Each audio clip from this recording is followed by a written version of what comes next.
Ticket ಲೋಕಸಭೆ ಚುನಾವಣೆ ಹತ್ತಿರ ಆಗ್ತಾ ಇದ್ದಂತೆ ಸದ್ಯ ಟಿಕೆಟ್ ಚರ್ಚೆ ಬಹಳ ಜೋರಾಗಿ ನಡೀತಾ ಇದೆ. ಅದು ಬಿಜೆಪಿ ಆಗಿರ್ಬೋದು, ಕಾಂಗ್ರೆಸ್ನ ಆಗಿರ್ಬೋದು. ಕಾಂಗ್ರೆಸ್ ಅಟ್ಲೀಸ್ಟ್ ಒಂದು ಪಟ್ಟಿ ಆದರೂ ರಿಲೀಸ್ ಮಾಡಿದ್ದಾರೆ. ಬಿಜೆಪಿಯವರು ಮೊದಲ ಪಟ್ಟಿಯನ್ನ ಇನ್ನೂ ಕೂಡ ರಿಲೀಸ್ ಮಾಡಿಲ್ಲ.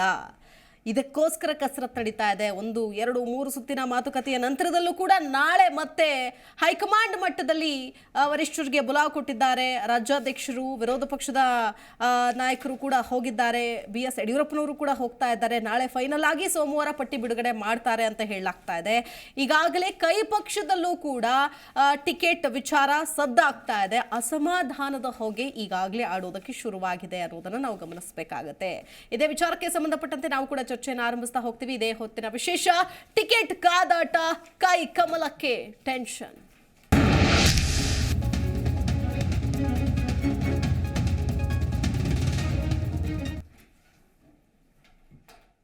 ಲೋಕಸಭೆ ಚುನಾವಣೆಯನ್ನ ಗೆಲ್ಲಲೇಬೇಕು ಅಂತ ರಾಜ್ಯ ಬಿಜೆಪಿ ಮತ್ತು ರಾಜ್ಯ ಕಾಂಗ್ರೆಸ್ ಎರಡೂ ಪಕ್ಷಗಳು ಕೂಡ ಪ್ರತಿಷ್ಠೆಯಾಗಿ ರಾಜ್ಯ ಮಟ್ಟದಲ್ಲಿ ತೆಗೆದುಕೊಂಡಿದೆ. ನೋಡಿ, ದೇಶ ಮಟ್ಟದಲ್ಲಿ ಅದು ಬೇರೆಯದ್ದೇ ಆದಂತಹ ಸನ್ನಿವೇಶ ಇದೆ. ಆಡಳಿತಾರೂಢ ಪಕ್ಷ ಬಿಜೆಪಿ ಕಸರತ್ತು ಮಾಡ್ತಾ ಇದೆ, ಒಂದು ಕಾನ್ಫಿಡೆನ್ಸ್ ಇದೆ. ಆದರೆ ರಾಜ್ಯದಲ್ಲಿ ಕಾಂಗ್ರೆಸ್ ಪಕ್ಷ ರಾಜ್ಯದಲ್ಲಿ ಅಧಿಕಾರದ ಚುಕ್ಕಾಣಿ ಹಿಡಿದಿರೋದ್ರಿಂದ ಕಳೆದ ಬಾರಿ 25 ಕ್ಷೇತ್ರಗಳನ್ನ ಗೆದ್ದು ಬೀಗಿದ್ದಂತಹ ಬಿಜೆಪಿ ಈ ಬಾರಿ ಅದನ್ನು ಉಳಿಸಿಕೊಳ್ಳೋದಕ್ಕೆ ರಣತಂತ್ರವನ್ನು ಹೆಣಿತಾ ಇದೆ.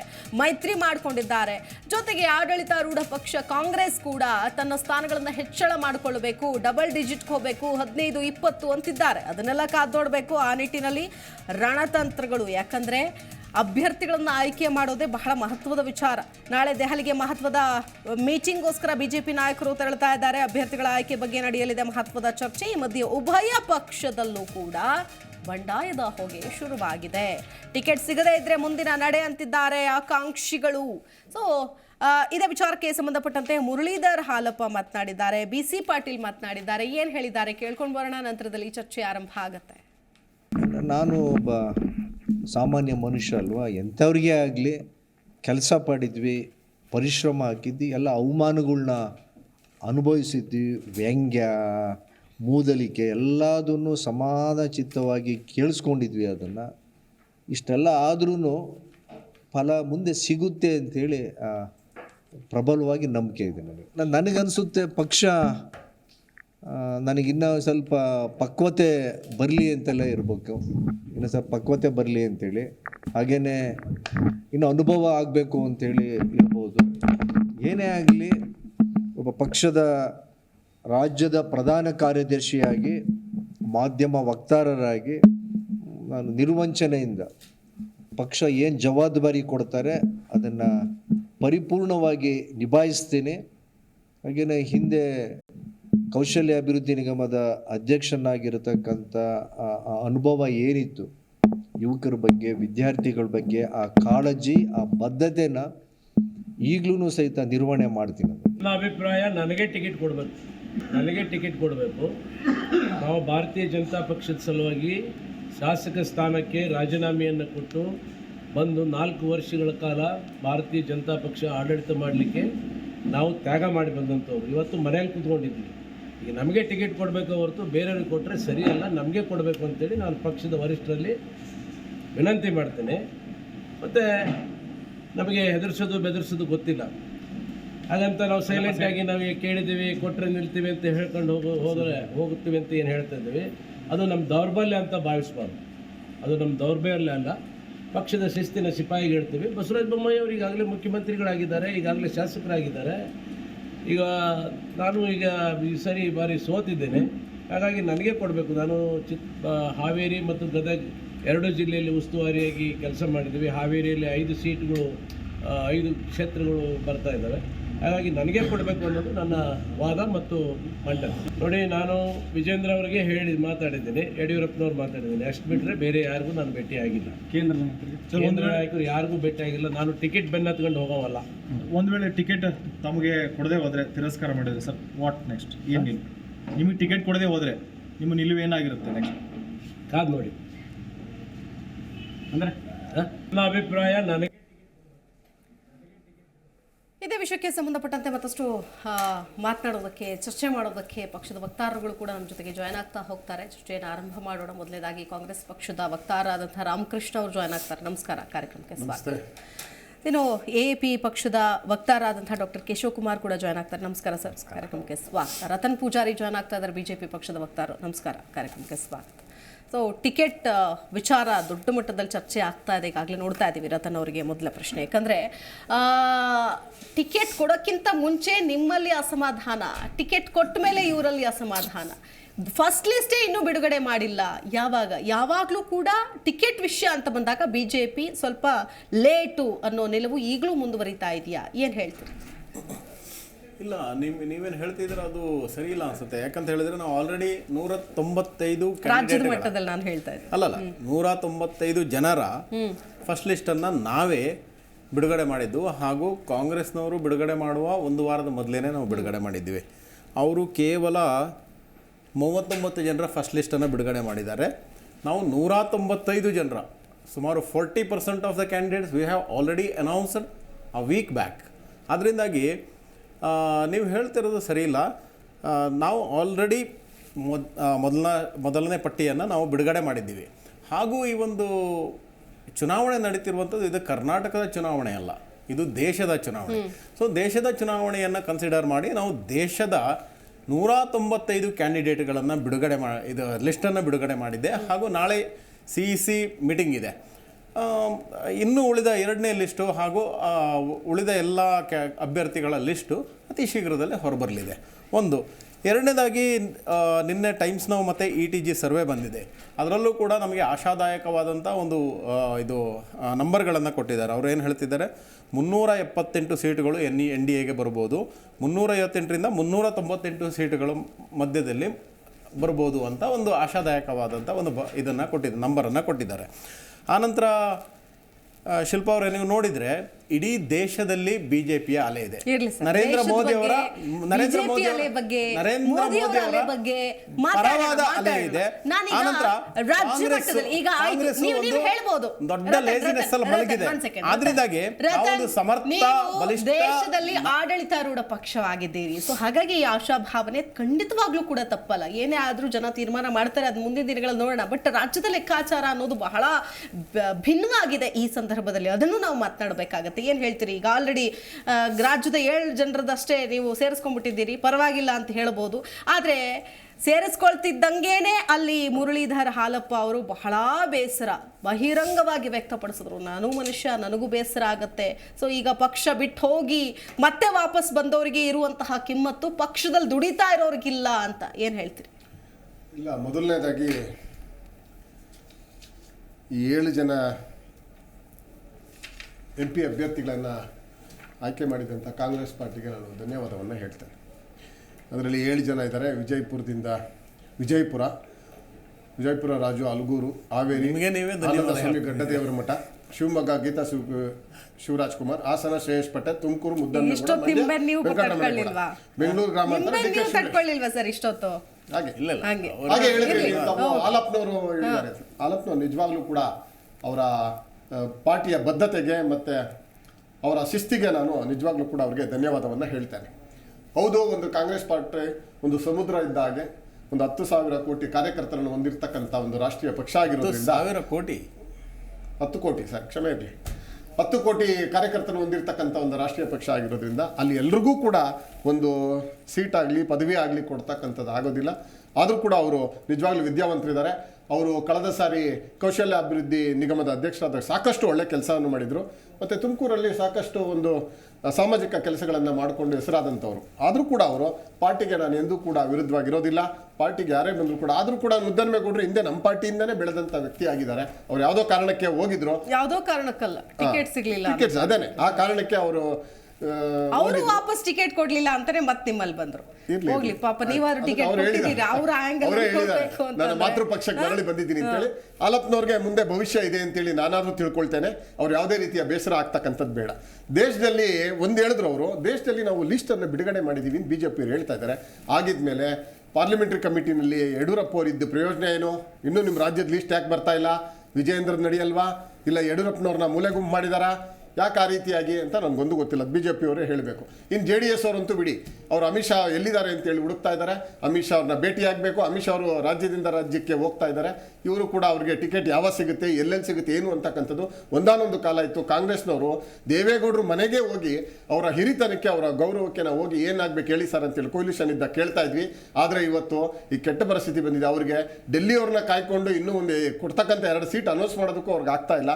ಈ ಪರಿಸ್ಥಿತಿ ಇರ್ತಕ್ಕಂಥದ್ರಲ್ಲಿ ರಾಜ್ಯಕ್ಕೆ ಬರಬೇಕಾದಂಥ ನಮ್ಮ ಪಾಲುಗಳು ಏನಿದ್ವು ಅದು ಹಿಂದೆ ಇದ್ದಂತ ಗಲ್ಲಿ ನಾಯಕರುಗಳಿರಲ್ಲ, ನಿಜವಾಗ್ಲೂ ಕೂಡ ಗಲ್ಲಿ ನಾಯಕರು ರಾಷ್ಟ್ರ ನಾಯಕರು ಆಗ್ಲೇ ಇಲ್ಲ.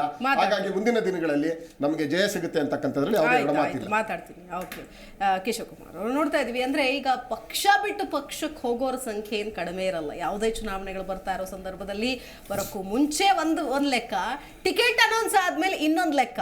ಟಿಕೆಟ್ ಅನೌನ್ಸ್ ಆದ್ಮೇಲೆ ಶುರುವಾಗುತ್ತೆ ಅಸಲಿ ಡ್ರಾಮಾ ಅಂತ ಹೇಳ್ಬೋದು. ಈಗ ಆಲ್ರೆಡಿ ಶುರು ಆಗ್ಬಿಟ್ಟಿದೆ.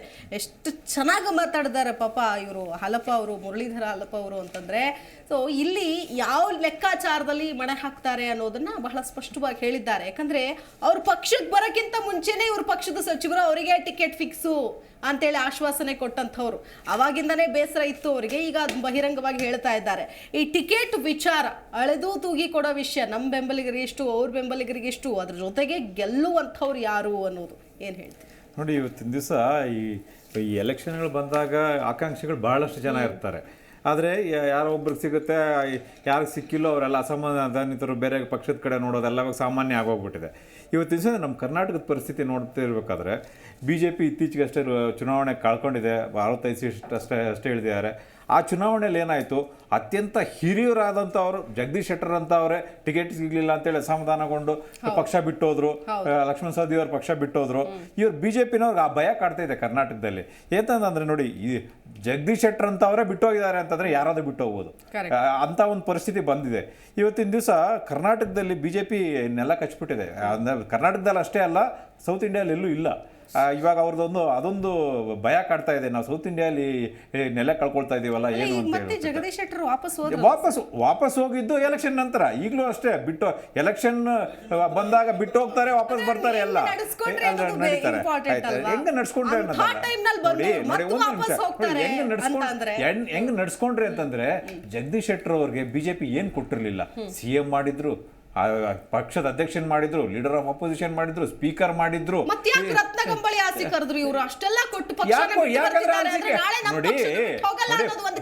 ಆಲೋಚನೆ ಬರಲಿಲ್ಲ ಅಂತ ಪಕ್ಷ ಬಿಟ್ಟು ಹೋಗಲ್ಲ ಅಂತಲ್ಲ. ನೋಡಿ, BJP ಅವ್ರು ಬಿಟ್ಟೋಗಿದ್ದೇನು ಸೀಟ್ ಸಿಗ್ಲಿಲ್ಲ ಅಂತ ಹೇಳ್ಬಿಟ್ಟು ಇವಾಗ ಇವರು ಇವತ್ತಿನ ದಿವಸ ಇವ್ರು 7 ಸೀಟ್ ಅನೌನ್ಸ್ ಮಾಡಿ ಮಿಕ್ಕಿದ್ದೊಂದಷ್ಟು ಸೀಟ್ ಖಾಲಿ ಇಟ್ಕೊಂಡ್ರೋ ಕಾರಣನೂ ಏನಂದ್ರೆ ಅಲ್ಲಿಂದ ಅಸಮಾಧಾನಿತರು ಬರ್ತಾರೆ ಅಂತಾನೆ. ಇನ್ನೇನು ಇವ್ರ ಹತ್ರ ಕ್ಯಾಂಡಿಡೇಟ್ಸ್ ಇಲ್ಲ ಅಂತ, ಇವ್ರ ಹತ್ರ ಆಕಾಂಕ್ಷಿಗಳಿದ್ದಾರೆ. ಆದ್ರೆ BJP ಬಿಟ್ಟು ಬರೋರ್ಗೋಸ್ಕರ ಕಾಯ್ತಾ ಇದ್ದಾರೆ.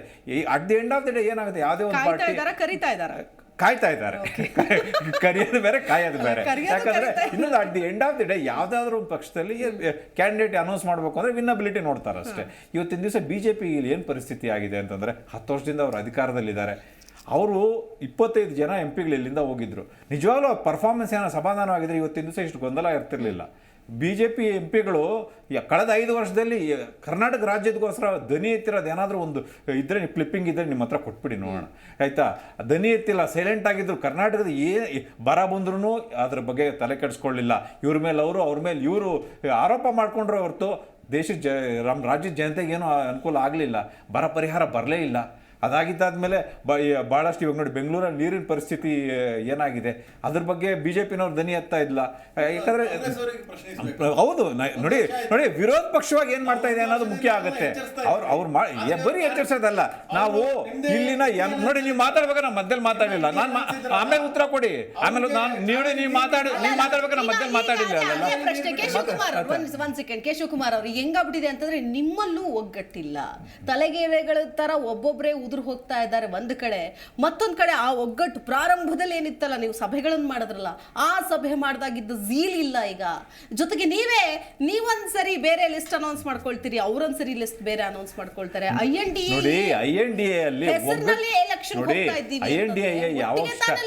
ಯಾವಾಗ ಶುರುವಾಯ್ತು ಅಂತಂದ್ರೆ, ನಾವು ಒಂದು ಅಂಡರ್ಸ್ಟ್ಯಾಂಡಿಂಗ್ ಮೇಲೆ ಹೋಯ್ತು. ಆಮೇಲೆ ಒಂದು ಕಾಮನ್ ಒಂದು ಎಲ್ಲ ಪಕ್ಷದ ಒಂದು ಅಭ್ಯರ್ಥಿನ ಇಟ್ಕೊಂಡು ನಾವು ಒಂದು ಕಮಿಟಿ ಮಾಡ್ಕೊಂಡ್ವಿ. ಆ ಕಮಿಟಿ ಡಿಸೈಡ್ ಮಾಡುತ್ತೆ ಅಂತ ಹೇಳಿದ್ವಿ. ನಾವಿನ್ನೂ ಸೀಟ್ ಶೇರಿಂಗ್ ಡಿಸ್ಕಷನ್ಸ್ ನಡೀತಾ ಇದ್ದಾಗಲೇ ಇಂಡಿಯಾ ಹೊಡೆದೋಯ್ತು ಅಂತೇಳಿ ಸುದ್ದಿ ಹಬ್ಬಿಸಿದ್ರು ಅಷ್ಟೇ. ಆದರೆ ಇವತ್ತಿನ ದಿವಸ ಏನಾಯಿತು, ಉತ್ತರ ಪ್ರದೇಶದಲ್ಲಿ ಇಂಡಿಯಾ ಇಲ್ಲ, ಅಲಯನ್ಸ್ ಇಲ್ಲ ಅಂದರು, ಅಲಯನ್ಸ್ ಆಯ್ತಲ್ಲ. ಡೆಲ್ಲಿಯಲ್ಲಿ ಇಲ್ಲ ಅಂತಂದ್ರು, ಅಲಯನ್ಸ್ ಆಯ್ತಲ್ಲ. ನಾವು ಗುಜರಾತಲ್ಲೂ ಅಲಯನ್ಸ್ ಆಯ್ತಲ್ಲ. ಇಂಡಿಯಾ ಅಲಯನ್ಸ್ ಸ್ಟ್ರಾಂಗ್ ಆಗಿದೆ, ಇವ್ರಿಗೆ ಟಫ್ ಫೈಟ್ ಕೊಡ್ತಾ ಇದೆ. ಇವತ್ತಿನ ದಿವಸ ಡೆಲ್ಲಿಯಲ್ಲಿ 7 ಜನ ಅವ್ರ ಕಡೆ MP ಇವತ್ತಿದ್ರು ಅಲ್ಲಿ ಬದಲಾವಣೆ ಮಾಡಿ ಅನೌನ್ಸ್ ಮಾಡಿದ್ದಾರೆ. ಕಾರಣ ಏನಂತಂದ್ರೆ ನೀವೇ ಆಂಟಿ AAP ಇನ್ಕಂಬೆನ್ಸಿ. separate ಆಗಿ ನೀವು ಹೌದು, ನಾವು announce ಮಾಡ್ಕೊಳ್ತಾ ನೋಡಿ ಇದ್ದೀರಾ? ಇಲ್ಲ AAP-ನವ್ರು 4 ಸೀಟು, ಕಾಂಗ್ರೆಸ್ 3 ಸೀಟು ಡಿಸೈಡ್ ಆಗಿದೆ. ನಾವು ಅನೌನ್ಸ್ ಮಾಡ್ತಾ ಇದ್ದೀವಿ Okay, ಅದನ್ನ. ಅಲ್ಲ ಆಯ್ತಾ? ಯಾಕಂದ್ರೆ ಇವರೇ ಹೇಳಿದ್ರು ನಮಗೇನು ಗೊತ್ತಿಲ್ಲ ಅದ್ರ ಬಗ್ಗೆ, ನಾವು ಅದ್ರ ಬಗ್ಗೆ ಚರ್ಚೆ ಮಾಡಿಲ್ಲ ಅಂತ ಹೇಳಿ ಕಾಂಗ್ರೆಸ್ನವರೇ ಹೇಳಿದ್ರು. ಇವಾಗ official ಆಯ್ತಾ? announcement ಅವ್ರವ್ರಿಗೆ official announcement ಆಗಿದೆಯಲ್ಲ, ಇರ್ಲಿ. Alliance ಈಗ ರಾಮಕೃಷ್ಣ ಅವ್ರೆ, official announcement ಈಗ ಆಗಿದೆ. ಈ ಹಂತದಲ್ಲಿ ಈಗ ಕಾಂಗ್ರೆಸ್ ಮಟ್ಟ ವಿಚಾರ ಅಂತ ಬಂದಾಗ, NDA ಅಂತ ಬಂದಾಗ ಇಡೀ ದೇಶಾದ್ಯಂತ ನೋಡೋದಾದ್ರೂ ಕೂಡ ಇಲ್ಲ ಒಂದ್ ಕಡೆ ಆ ಒಂದು ಮಟ್ಟಿಗಿನ ಹೆಸರು ಅಥವಾ ಮತ್ತೊಂದು ಭಿನ್ನಾಭಿಪ್ರಾಯ ಪ್ರಾರಂಭದಲ್ಲೇನೆ ಶುರುವಾಗೋಗ್ಬಿಡ್ತು. ಸೊ ಇದು ಎಲ್ಲೋ ಸ್ಟಾರ್ಟಿಂಗ್ ಅಲ್ಲೇ ನಿಮಗೆ ಫುಲ್ ಬ್ಯಾಕ್ ಆಗ್ತಾ ಇದೆಯಾ ಹೆಂಗೆ? ನೋಡಿ, ಪ್ರಜಾಪ್ರಭುತ್ವದಲ್ಲಿ ಅಭಿಪ್ರಾಯ ಭಿನ್ನಾಭಿಪ್ರಾಯಗಳು ಎರಡೂ ಇರುತ್ತೆ. ಅದಿದ್ದಾಗಲೇ ಪ್ರಜಾಪ್ರಭುತ್ವ ಅನ್ಸ್ಕೊಳ್ತಕ್ಕಂಥದ್ದು. ಹಾಗಾಗಿ ಮೊದಲದಲ್ಲಿ ಇದ್ದಿದ್ದು ನಿಜ. ಆದರೆ ಈಗ ಅದೆಲ್ಲ ಗೊಂದಲಗಳೆಲ್ಲ ತೆರೆ ಎಳೆದಿದ್ದೇವೆ. ಎಲ್ಲ NDA ಒಕ್ಕೂಟ ಯಾರ್ಯಾರಿದೀವೋ ಅವರೆಲ್ಲರೂ ಕೂಡ ಆಯಾ ರಾಜ್ಯದಲ್ಲಿ ತಮಿಳುನಾಡು, ಕೇರಳ, ಮಹಾರಾಷ್ಟ್ರ, ಡೆಲ್ಲಿ, ಅವ್ರು ಹೇಳ್ದಂಗೆ ಎಲ್ಲ ಕಡೆ ಇದರಲ್ಲಿ ಉತ್ತರ ಪ್ರದೇಶ, ಗುಜರಾತು ಎಲ್ಲ ಕಡೆ ನಾವು ಬರ್ತಾ ಇದ್ದೀವಿ. ಇನ್ನೂ ಸಾಕಷ್ಟು ಸಮಯ ಇದೆ. ಈ ತಿಂಗಳು ಎಂಡೊಳಗಡೆ ಒಂದು ಸರಿಯಾದಂಥ ಪಿಕ್ಚರು ಎಲ್ಲರಿಗೂ ಸಿಗ್ತಕ್ಕಂಥದ್ದು ನಿಜ ಆಗ್ತದೆ. ಅವರು ಹೇಳಿದ್ರು BJP ಅವರು ಈ ದೇಶದ ಎಲೆಕ್ಷನ್ನ ಅಷ್ಟು ಸೀರಿಯಸ್ ಆಗಿ ತೊಗೊಂಡಿಲ್ಲ. ಕಾರಣ ಇಷ್ಟೇ, ಕಳೆದ ಬಾರಿ ಗೆದ್ದಂಥವ್ರಿಗೆ ನಾವು ಟಿಕೆಟ್ ಕೊಡಲ್ಲ ಅಂದರೆ ಇಲ್ಲ 1-2 ಸ್ಪಷ್ಟಪಡಿಸ್ಬೇಕು. ಇಲ್ಲ ಅವ್ರು ಕೆಲಸ ಮಾಡದೇ ಇರೋದು ಅಂತ ಹೇಳಬೇಕು, ಇಲ್ಲಾಂದರೆ ಬರೀ ಮೋದಿ ಒಬ್ಬರೇ ಅಂತನಾರು ಹೇಳಬೇಕು. ಅವನ್ನೆಲ್ಲ ಡೆಲ್ಲಿ ಒಳಗಡೆ ಗೌತಮ್ ಗಂಭೀರಿಂದ ಹಿಡಿದು ಎಲ್ಲರನ್ನೂ ಕೂಡ ಅವರು ಟಿಕೆಟೇ ಕೊಡ್ತಾ ಇಲ್ಲ. ಆಲ್ರೆಡಿ 39 ಜನಕ್ಕೆ ಟಿಕೆಟ್ ಕೊಟ್ಟಿಲ್ಲ, 34 ಜನಕ್ಕೆ ಟಿಕೆಟ್ ಕೊಟ್ಟಿಲ್ಲ. ಒಂದು ಹೇಳಬೇಕು, ಹೌದು ನೀವೆಲ್ಲ ನಿರರ್ಥಕರನ್ನ ಆಯ್ಕೆ ಮಾಡಿದ್ರಿ ಈ ದೇಶದಲ್ಲಿ, ಅವ್ರು ಒಂದು ಕೂಡ ನಿಮ್ಮ ಬಗ್ಗೆ ಒಂದು ವಿಚಾರವನ್ನು ಎತ್ತಿಲ್ಲ, ರಾಜ್ಯಗಳಿಗೆ ಕೂಗುಗಳಿಗೆ ನನ್ನ ಹತ್ರ ಸ್ಪಂದಿಸಿಲ್ಲ, ಬಂದು ಯಾರು ನನಗೆ ಕೇಳಿಲ್ಲ ಅಂತೇಳಿ ಮೋದಿ ಅವರು ಅವ್ರನ್ನೆಲ್ಲ ಟಿಕೆಟ್ ವಾಪಸ್ ಕಳಿಸಿದಾರ. ಒಂದು ಹೇಳಬೇಕು. ಇನ್ನು ಕರ್ನಾಟಕಕ್ಕೆ ಬರೋದಾದರೆ ಕರ್ನಾಟಕದಲ್ಲೇ ಪಾಟೀಲ್ ಹೇಳ್ತಾ ಇದ್ದಾರೆ, ಅರ್ಥ ಆಗ್ತದೆ. ನಿನ್ನೆ CT ರವಿ ಹೇಳ್ತಾ ಇದ್ದಾರೆ, ನಾವು ಕೂಡ MP ಎಲೆಕ್ಷನ್ವರೆಗೂ ಕಾಯ್ತಾ ಇದ್ವಿ, ಮುಂದೆ ನಮ್ಮದೇ ಆದಂಥ ಒಂದು ಬೇಡಿಕೆಗಳಿದ್ದಾವೆ, ಅದೇನು ಮಾಡಬೇಕು ಮಾಡ್ತೀವಿ ಅಂತ ಹೇಳ್ತಾರೆ. ಯಡಿಯೂರಪ್ಪರನ್ನ ಒಂದಿನೂ ಡೆಲ್ಲಿ ಕರೆಸಿ ಒಂದು ಮಾತುಕತೆ ಆಡಲ್ಲ, ಯಾರು ಟಿಕೆಟ್ ಕೊಡಬೇಕು ಅಂತ ಕೇಳ್ತಕ್ಕಂಥದ್ದಿಲ್ಲ, ಇಲ್ಲ ದೇವೇಗೌಡರನ್ನ ಕೇಳ್ತಕ್ಕಂಥದ್ದಿಲ್ಲ, ಕುಮಾರಸ್ವಾಮಿ ಕೇಳ್ತಕ್ಕಂಥದ್ದಿಲ್ಲ. ಎಲ್ಲರೂ ಅಂಡರ್ಗ್ರೌಂಡ್ ಆಗ್ಬಿಟ್ಟಿದ್ದಾರೆ, ಎಲ್ಲಿದ್ದಾರೆ ಅಂತ ಗೊತ್ತಿಲ್ಲ, ಮೀಡಿಯಾಗೂ ಕರ್ನಾಟಕದಲ್ಲಿ ಸೋಲು ಅಂತಕ್ಕಂಥದ್ದು ಕಟ್ಟಿಟ್ ಬುತ್ತಿ ಕ್ಯಾಂಡಿಡೇಟ್ ಬಗ್ಗೆ ಮಾತಾಡೋಣ ಸರ್. ಸೋಲು ಗೆಲುವು ಮಂತ್ರ ಜನ ಡಿಸೈಡ್ ಮಾಡ್ತಾರೆ. ನಾರಾಯಣ ಸ್ವಾಮಿ ಅವ್ರು ಏನಂದ್ರು, ನಾವೇನು ಹೇಳಿದ್ವಾ, ಬಿಜೆಪಿ ಕಾಂಗ್ರೆಸ್ ಅವ್ರು ಹೇಳಿದ್ವಾ ಅವ್ರಿಗೆ? ನಾರಾಯಣ ಸ್ವಾಮಿ ಅವ್ರು ಏನಂತ ಹೇಳಿದ್ರು, ನಮ್ಮಂತ ಆನೆಸ್ಟ್ ಆಗಿ ಕೆಲಸ ಮಾಡ್ತಕ್ಕಂಥವ್ರಿಗೆ ಇದು ರಾಜಕಾರಣ ಸರಿ ಹೊಂದೋದಿಲ್ಲ ಅಂತ ಅವ್ರ ಈಚೆ ಕಡೆ ಬಂದ್ರು. ಅರ್ಥ ಆಗ್ತಿದ್ಯಾ? ಆಮೇಲೆ ಹೇಳಿದ್ರು ಬಚ್ಚೇಗೌಡರು ನಮಗೆ ಬೇಕಾಗಿಲ್ಲ ರಾಜಕಾರಣ ಅಂದ್ರು. ಓಕೆ, ಸದಾನಂದ ಗೌಡ್ರು ಹೇಳಿದ್ರು, ಸದಾನಂದ ಗೌಡ್ರು ಅಲ್ಲ ನಮ್ಮ ಪಕ್ಷ ವಿರೋಧ ಹೇಳಲ್ಲ, ಸಿಟ್ಟಿಂಗ್ ಅಲ್ಲಿ ಇರ್ತಕ್ಕಂಥ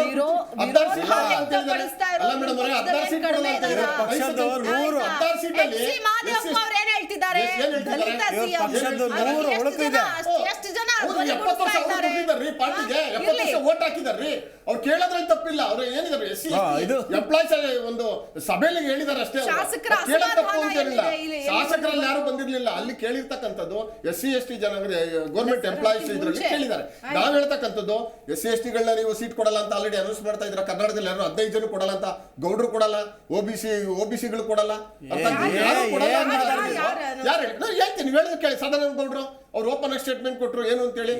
ಆಮೇಲೆ ಸದಾನಂದ ಗೌಡ್ರು ಓಪನ್ ಕೊಟ್ರ, ಆಮೇಲೆ ಇದಾಯ್ತು ನೋಡಿ, ಕರಡಿ ಸಂಗಣ್ಣ ಓಪನ್ ಆಗಿ ಕೊಟ್ರು. ಇವರೆಲ್ಲ ಹೇಳ್ತಾನೆ ಇದ್ದೀವಿ. ಶೋಭಾ ಕರಂದ್ಲಾಜೆಗೆ ಎಷ್ಟು ನಿಮಿಷ ಕೊಡ್ತಾ ಇದ್ದೀರಾ ಹೇಳಿ? ಇವರೆಲ್ಲ ಒಂದು 15 ಹೆಸರು ಇಲ್ಲೇ ನಾನೇ ಹಾಕೊಂಡ್ಬಿಟ್ಟಿದ್ದೀನಿ. ಪ್ರತಾಪ್ ಸಿಂಹನ್ಗೆ ಏನು ಇಲ್ಲ, ಹೌದು ಆಲೆ ಮೈಸೂರು ತುಂಬಾ ಅಲ್ಲಾಡ್ತಾ ಇದೆ. ನೀವು ಕೆಲಸ ಮಾಡಿ ಹೇಳಿ, ಅವ್ರಿಗೇನು ಪ್ರಾಬ್ಲಮ್ ಇಲ್ಲ. ಮುನಿಸ್ವಾಮಿ ಕೋಲಾರದಲ್ಲಿ ಕೊಡಬೇಡಿ ಅಂತ ಹೇಳ್ತಾ ಇದ್ರ. ಶೋಭಾ ಕರಂದ್ಲಾಜೆ ಆಯ್ತು, ಅಥವಾ ಸುಮಲತಾ ಏನು ಅನ್ನೋದೇ ಗೊತ್ತಿಲ್ಲ, ಮಂಡ್ಯದಲ್ಲಿ ಇರ್ತಾರೋ ಇರಲ್ಲ ಅಂತ ಗೊತ್ತಿಲ್ಲ. ಒಂದ್ಸರಿ ನಾನು BJP ಜೊತೆ ಇದ್ದೀನಿ ಅಂತಾರೆ, ಇಲ್ಲ ನಾನು ತಟಸ್ಥ ಅಂತಾರೆ. ನಾನು ಹೇಳ್ತಾ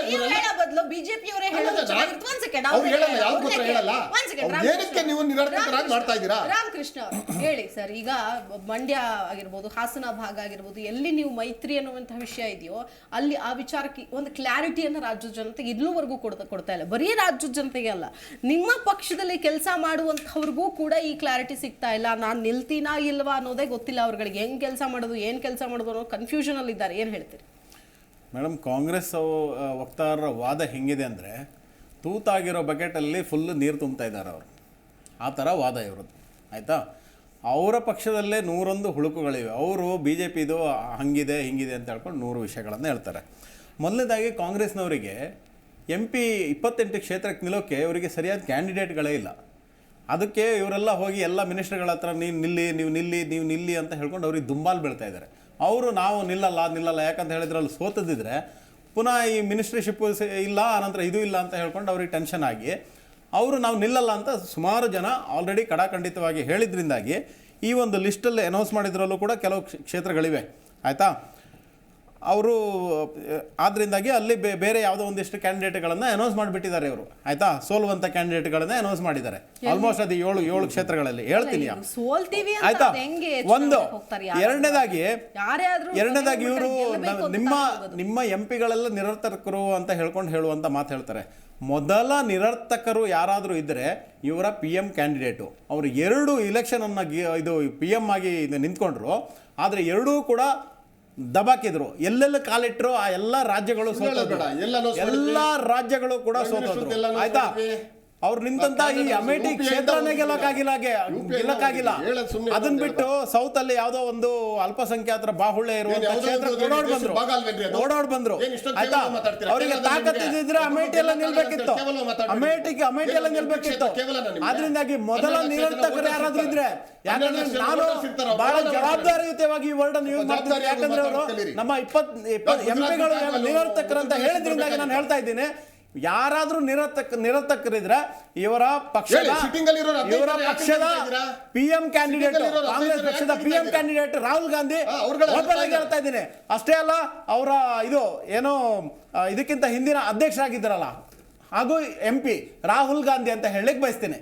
ನಿರರ್ಥಕ ಅನ್ನುವಂಥ ವರ್ಡನ್ನು ಇವರು ಇಲ್ಲಾಂದ್ರೆ ವಾಪಸ್ ತಗೋಬೇಕು, ಇಲ್ಲಾಂದ್ರೆ ದೊಡ್ಡ ನಿರರ್ಥಕ ಈ ದೇಶದಲ್ಲಿ ಕಾಂಗ್ರೆಸ್ ಪಕ್ಷದಲ್ಲಿ ಇದ್ದಿದ್ರೆ ಬೇರೆ ಯಾರು ಅಲ್ಲ, ರಾಹುಲ್ ಗಾಂಧಿ ಅಂತ ನಿರರ್ಥಕರನ್ನ ಇಟ್ಕೊಂಡು ನಿಮ್ಗೆ ಬೇರೆ ತೋರ್ಸಕ್ ಮ್ಯಾಚ್ ಆಗಲ್ಲ ನಿಮ್ಗೆ. ರೇ ನಿರರ್ಥಕ ಒಂದು PM ಕ್ಯಾಂಡಿಡೇಟ್ ಇಟ್ಕೊಂಡಿದ್ರಲ್ಲ ಏನ್ ಜೋಡಿಸಿದ್ರ ಭಾರತ ಕಡೆ ಕರೆಂಗೆ ಅಂತ ಹೇಳಿದವನ್ನ ಜೋಡಿಸ್ಕೊಂಡು ಏನ್ ಜೋಡಿಸ್ತೀರಾ? ಜೋಡಿಸೋದ್ರೆ ಏನಂತ ಗೊತ್ತಾ ನಿಮ್ಗೆ? ಬೇರೆ ಆಗಿದೆ. ಜಮ್ಮು ಕಾಶ್ಮೀರ ಭಾರತವನ್ನೇ ದಕ್ಷಿಣ ಭಾರತ ಬೇರೆ ಕೇಳಲ್ಲ. ಯಾರು ನೀವೇ ಕೇಳಿತ್ತಾನೆ? ನೀವೇ ಅದನ್ನ ಮಾಡ್ತಾ ಹೇಳಿದ್ರೆ ಸೌತ್ ಇಂಡಿಯಾನ ಬೇರೆ ಚೇಂಜ್ ಮಾಡಬೇಕು ಅಂತ ನೀವೇನು ನಡವಳಿಕೆಯಿಂದ ಸಂವಿಧಾನವನ್ನು ನೀವೇನ್ ಜೋಡಣೆ ಮಾಡ್ತೀರಾ? ಸಂವಿಧಾನವನ್ನು ಹಾಳು ಮಾಡ್ತಾ ಇದ್ರು. ಅದಕ್ಕೆ ಕಾಶ್ಮೀರವನ್ನು ತುಂಡು ಮಾಡಿದವರು ನೀವೇನ್ ಜೋಡಣೆ ಮಾಡ್ತೀರಾ? ಇನ್ನೇನ್ ಮಾಡ್ತಾ ಇದ್ದೀರಾ? ಚೈನಾ ಕಾರಿಡಾರ್ ಮಾಡ್ತಾ ಇದೆ, ಚೈನಾ ಕಾರಿಡಾರ್ ಮಾಡ್ತಾ ಇದೆ. ಜಮ್ಮು ಕಾಶ್ಮೀರ ಒಳಗಡೆ ಬಂದು ಹೋಗಿ ನೋಡ್ಕೊಂಡು ದೇಶದಲ್ಲಿ ಏನಾಗ್ತಾ ಇದೆ ಅನ್ನೋ ಪರಿಜ್ಞಾನ ಇಲ್ಲ. ನಿಜ ಅಲ್ಲಲ್ಲ, ಎರಡು ರಾಷ್ಟ್ರೀಯ ಪಕ್ಷಗಳು ಈಗ ಟಿಕೆಟ್ ವಿಷಯಗಳನ್ನು ಮಾತಾಡ್ತಾ ಇದೀವಿ ನಾವು.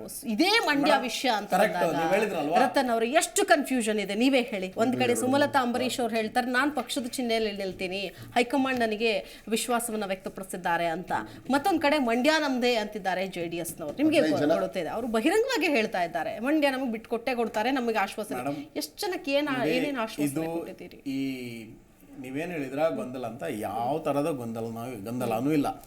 ಕೆಲವೊಂದು ಸಲ ಏನಾಗುತ್ತೆ, ಇಲೆಕ್ಷನ್ ಟೈಮಲ್ಲಿ ಒಂದಿಷ್ಟು ಕೆಲವರದ್ದು ಹೇಳಿಕೆಗಳು ಬರೋದು ಅದು ಸಹಜ. ಇವಾಗ ಅದು ಕೇವಲ ಯಾವುದು BJPಯಲ್ಲಿ ಬರೋದಲ್ಲ, ಈ ಕಾಂಗ್ರೆಸ್ ಅವರದ್ದು ಇರೋದೇ ಒಂದು MP, ಆನಂತರ ಸೆಂಟ್ರಲಲ್ಲಿ ಅವರು ಇದೇ ಇಲ್ಲ, ಏನು ಅಧಿಕಾರದಲ್ಲೇ ಇಲ್ಲ.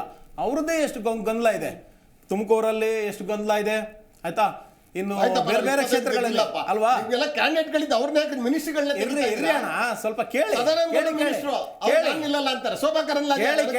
ನಮ್ದು ಕಷ್ಟ ಆಗಿದೆ, ನನಗೆ ಗೊತ್ತು. ನಿಮ್ಮ ಹತ್ರ ಕ್ಯಾಂಡಿಡೇಟ್ ಇಲ್ಲ, ಅದಕ್ಕೋಸ್ಕರವೇ ಇಲ್ಲ, ಆಯ್ತಾ.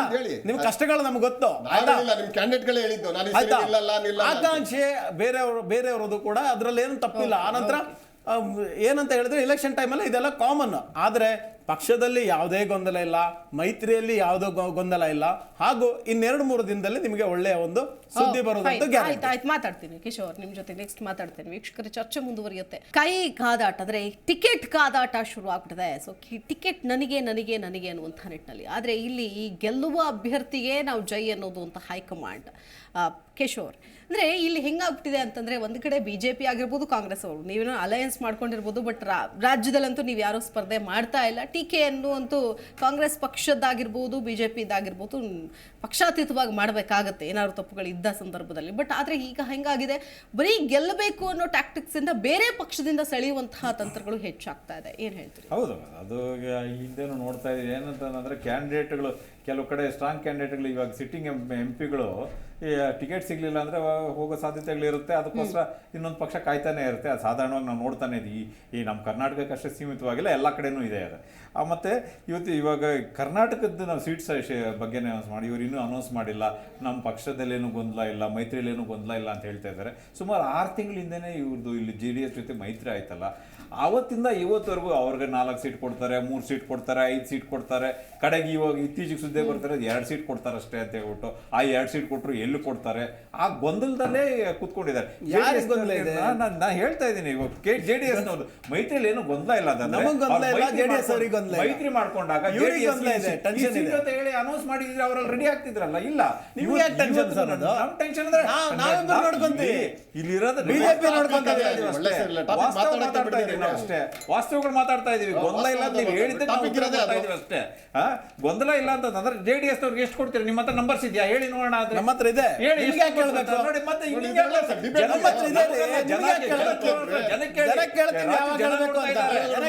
ಜನ ನೋಡ್ತಾ ಇದ್ದಾರೆ, ಜನ ನೋಡ್ತಿದ್ದಾರೆ. 3 ಕೊಡ್ತೀರಾ, 5 ಕೊಡ್ತೀರಾ? ಇಲ್ಲ, ಯಾವ ನಿಮ್ಗೆ ಹೇಳಿ ಕೊಡ್ಬೇಕಲ್ಲ.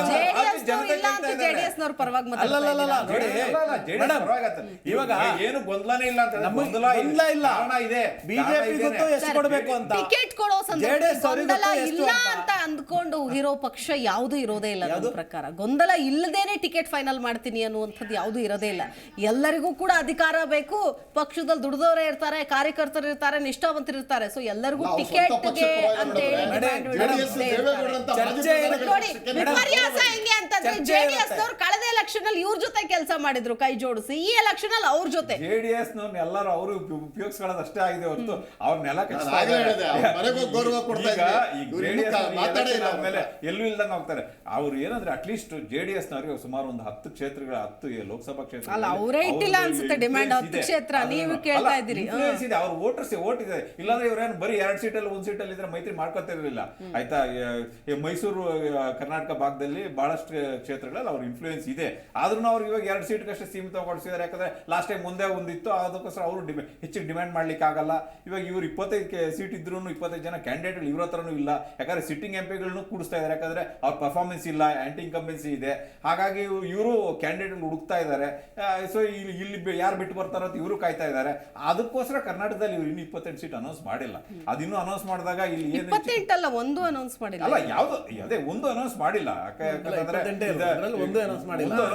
28 ಅನೌನ್ಸ್ ಮಾಡಿಲ್ಲ ಇನ್ನು ಅಂದ್ರು. 28ರಲ್ಲಿ ಒಂದು ಅನೌನ್ಸ್ ಮಾಡಿಲ್ಲ. ಆಯ್ತಾ, ಆಮೇಲೆ ಇವಾಗ ಇವ್ರು ಹೇಳ್ತಿದ್ರು ಅಲ್ಲಿ ಮಂತ್ರಿಗಳು ನಿಲ್ಲಿ ಅಂತ ಇವ್ರು ಕೇಳ್ತಿದ್ದಾರೆ ಅಂತ ಹೇಳ್ಬಿಟ್ಟು. ಈ ಹಿಂದೆ ಇವಾಗ ಇತ್ತೀಚೆಗೆ ಅಷ್ಟೇ 5 ಪಂಚರಾಜ್ಯಗಳ ಚುನಾವಣೆ ನಡೀತು. ಇವ್ ಕೇಂದ್ರದ ಮಂತ್ರಿಗಳು ಬಂದು ನಿಂತ್ಕೊಳ್ಳಿಲ್ವಾ? ಯಾಕಂದ್ರೆ ಇವ್ರ ಪಕ್ಷದಲ್ಲಿ ನಿಂತ್ರೆ ಒಳ್ಳೇದು, ಇವ್ರ ಪಕ್ಷದಲ್ಲಿ ನಿಂತ್ರೆ ಯಾಕೆ ಅದಕ್ಕೆ ಯಾಕೆ ಅದು ಇವ್ರು ಇದು ಕೇಂದ್ರದ ಮಂತ್ರಿಗಳು ಬಂದು ನಿಂತ್ಕೊಂಡು ಸೋತಿಲ್ವಾ?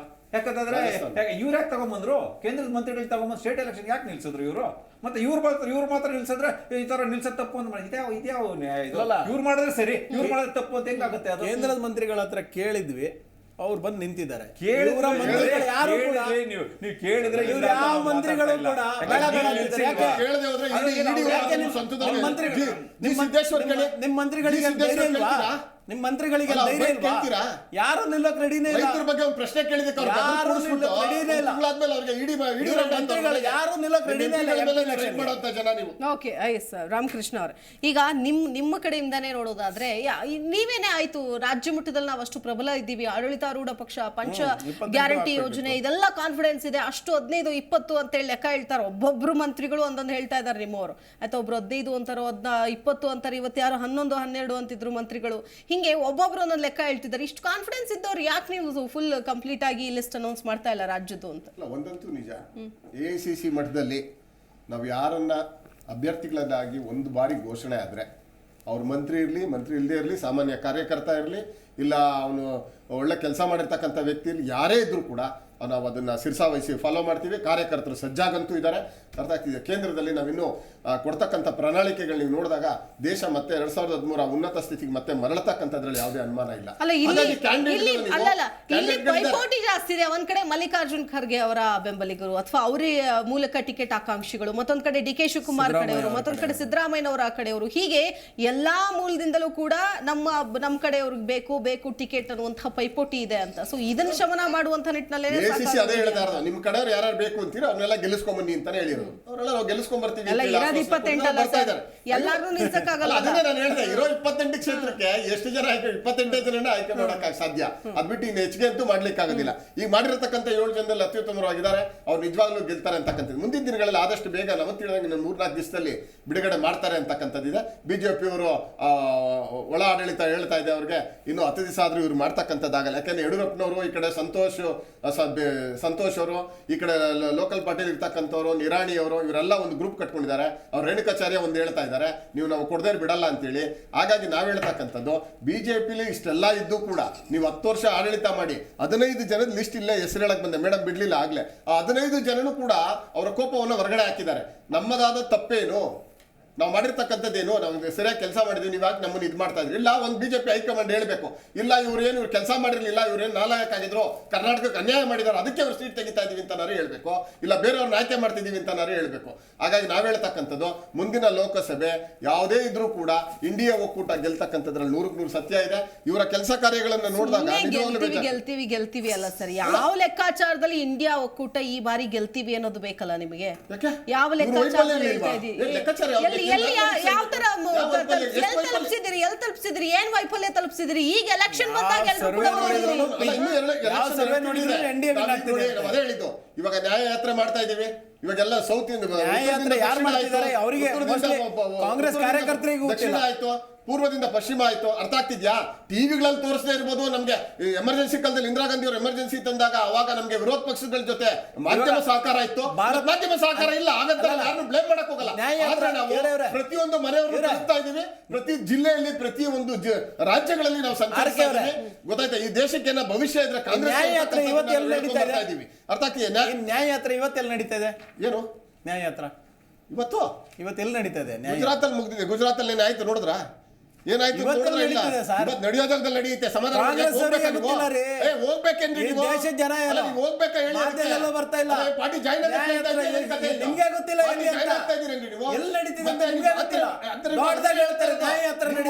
ಅಲ್ಲ, ನಿಮ್ ಮೋದಿ ಅವರು ಕುತ್ಕೊಂಡ್ರೆ ದೇಶ ಅರ್ಥ ಕುತ್ಕೊಂಡು ಮಾತಾಡೋದಲ್ಲ. ಪ್ರೆಸ್ ಮೀಟ್ ಮಾಡಕ್ ಹೇಳಿ ನಿಮ್ ಮೋದಿ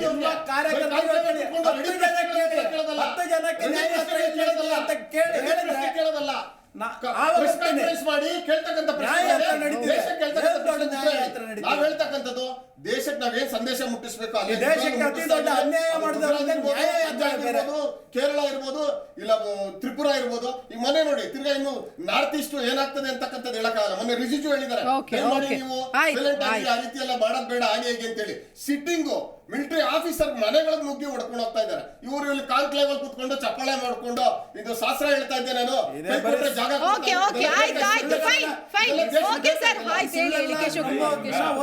ಈಗ ನೀವು ಒಂದು ಪ್ರಶ್ನೆ ಇರ್ತದೆ, ಇಂಡಿಯಾ ಅಲೈನ್ಸ್ ಎಲ್ಲಿ ನಂಬರ್ಸ್ ಅಂತ ಹೇಳ್ಬಿಟ್ಟು ವಿಲ್ ಯೂಸ್ ದಿ ನಂಬರ್ಸ್. ಈಗ ಇಂಡಿಯಾ ಅಲೈನ್ಸ್ ಮಾಡಿದ ಉದ್ದೇಶ ಏನು ಅಂತಂದ್ರೆ, ಬಹಳಷ್ಟು ರಾಜ್ಯಗಳಿಗೆ ನೋಡಿ, ಈ ಹಿಂದೆ 2019 ಚುನಾವಣೆ ತಗೊಂಡ್ರೆ ದೆಹಲಿಯಲ್ಲಿ ನಾವು 67 ಜನ MP ಗಳಿದ್ರೆ, MLAಗಳಿದ್ರು 70ರಲ್ಲಿ. ಸೊ ನಾವು ಅಧಿಕಾರದಲ್ಲಿದ್ವಿ. ಆದ್ರೂ 7 ಸೀಟು ಬಿಜೆಪಿ ಬಂತು. ಅದಕ್ಕೆ ಮೇನ್ ಕಾರಣ ಏನಂತಂದ್ರೆ, ಕಾಂಗ್ರೆಸ್ ಕ್ಯಾಂಡಿಡೇಟ್ಗಳು ಹಾಕಿದ್ರು, ನಾವು ಕ್ಯಾಂಡಿಡೇಟ್ಗಳು ಹಾಕಿದ್ವಿ. ಸೊ ನಮ್ಮಲ್ಲಿ ಸ್ವಲ್ಪ ಸೀಟು ಹಂಚಿಕೆ ಆಯ್ತು, ಇವ್ರು ವೋಟ್ ಬಂತು.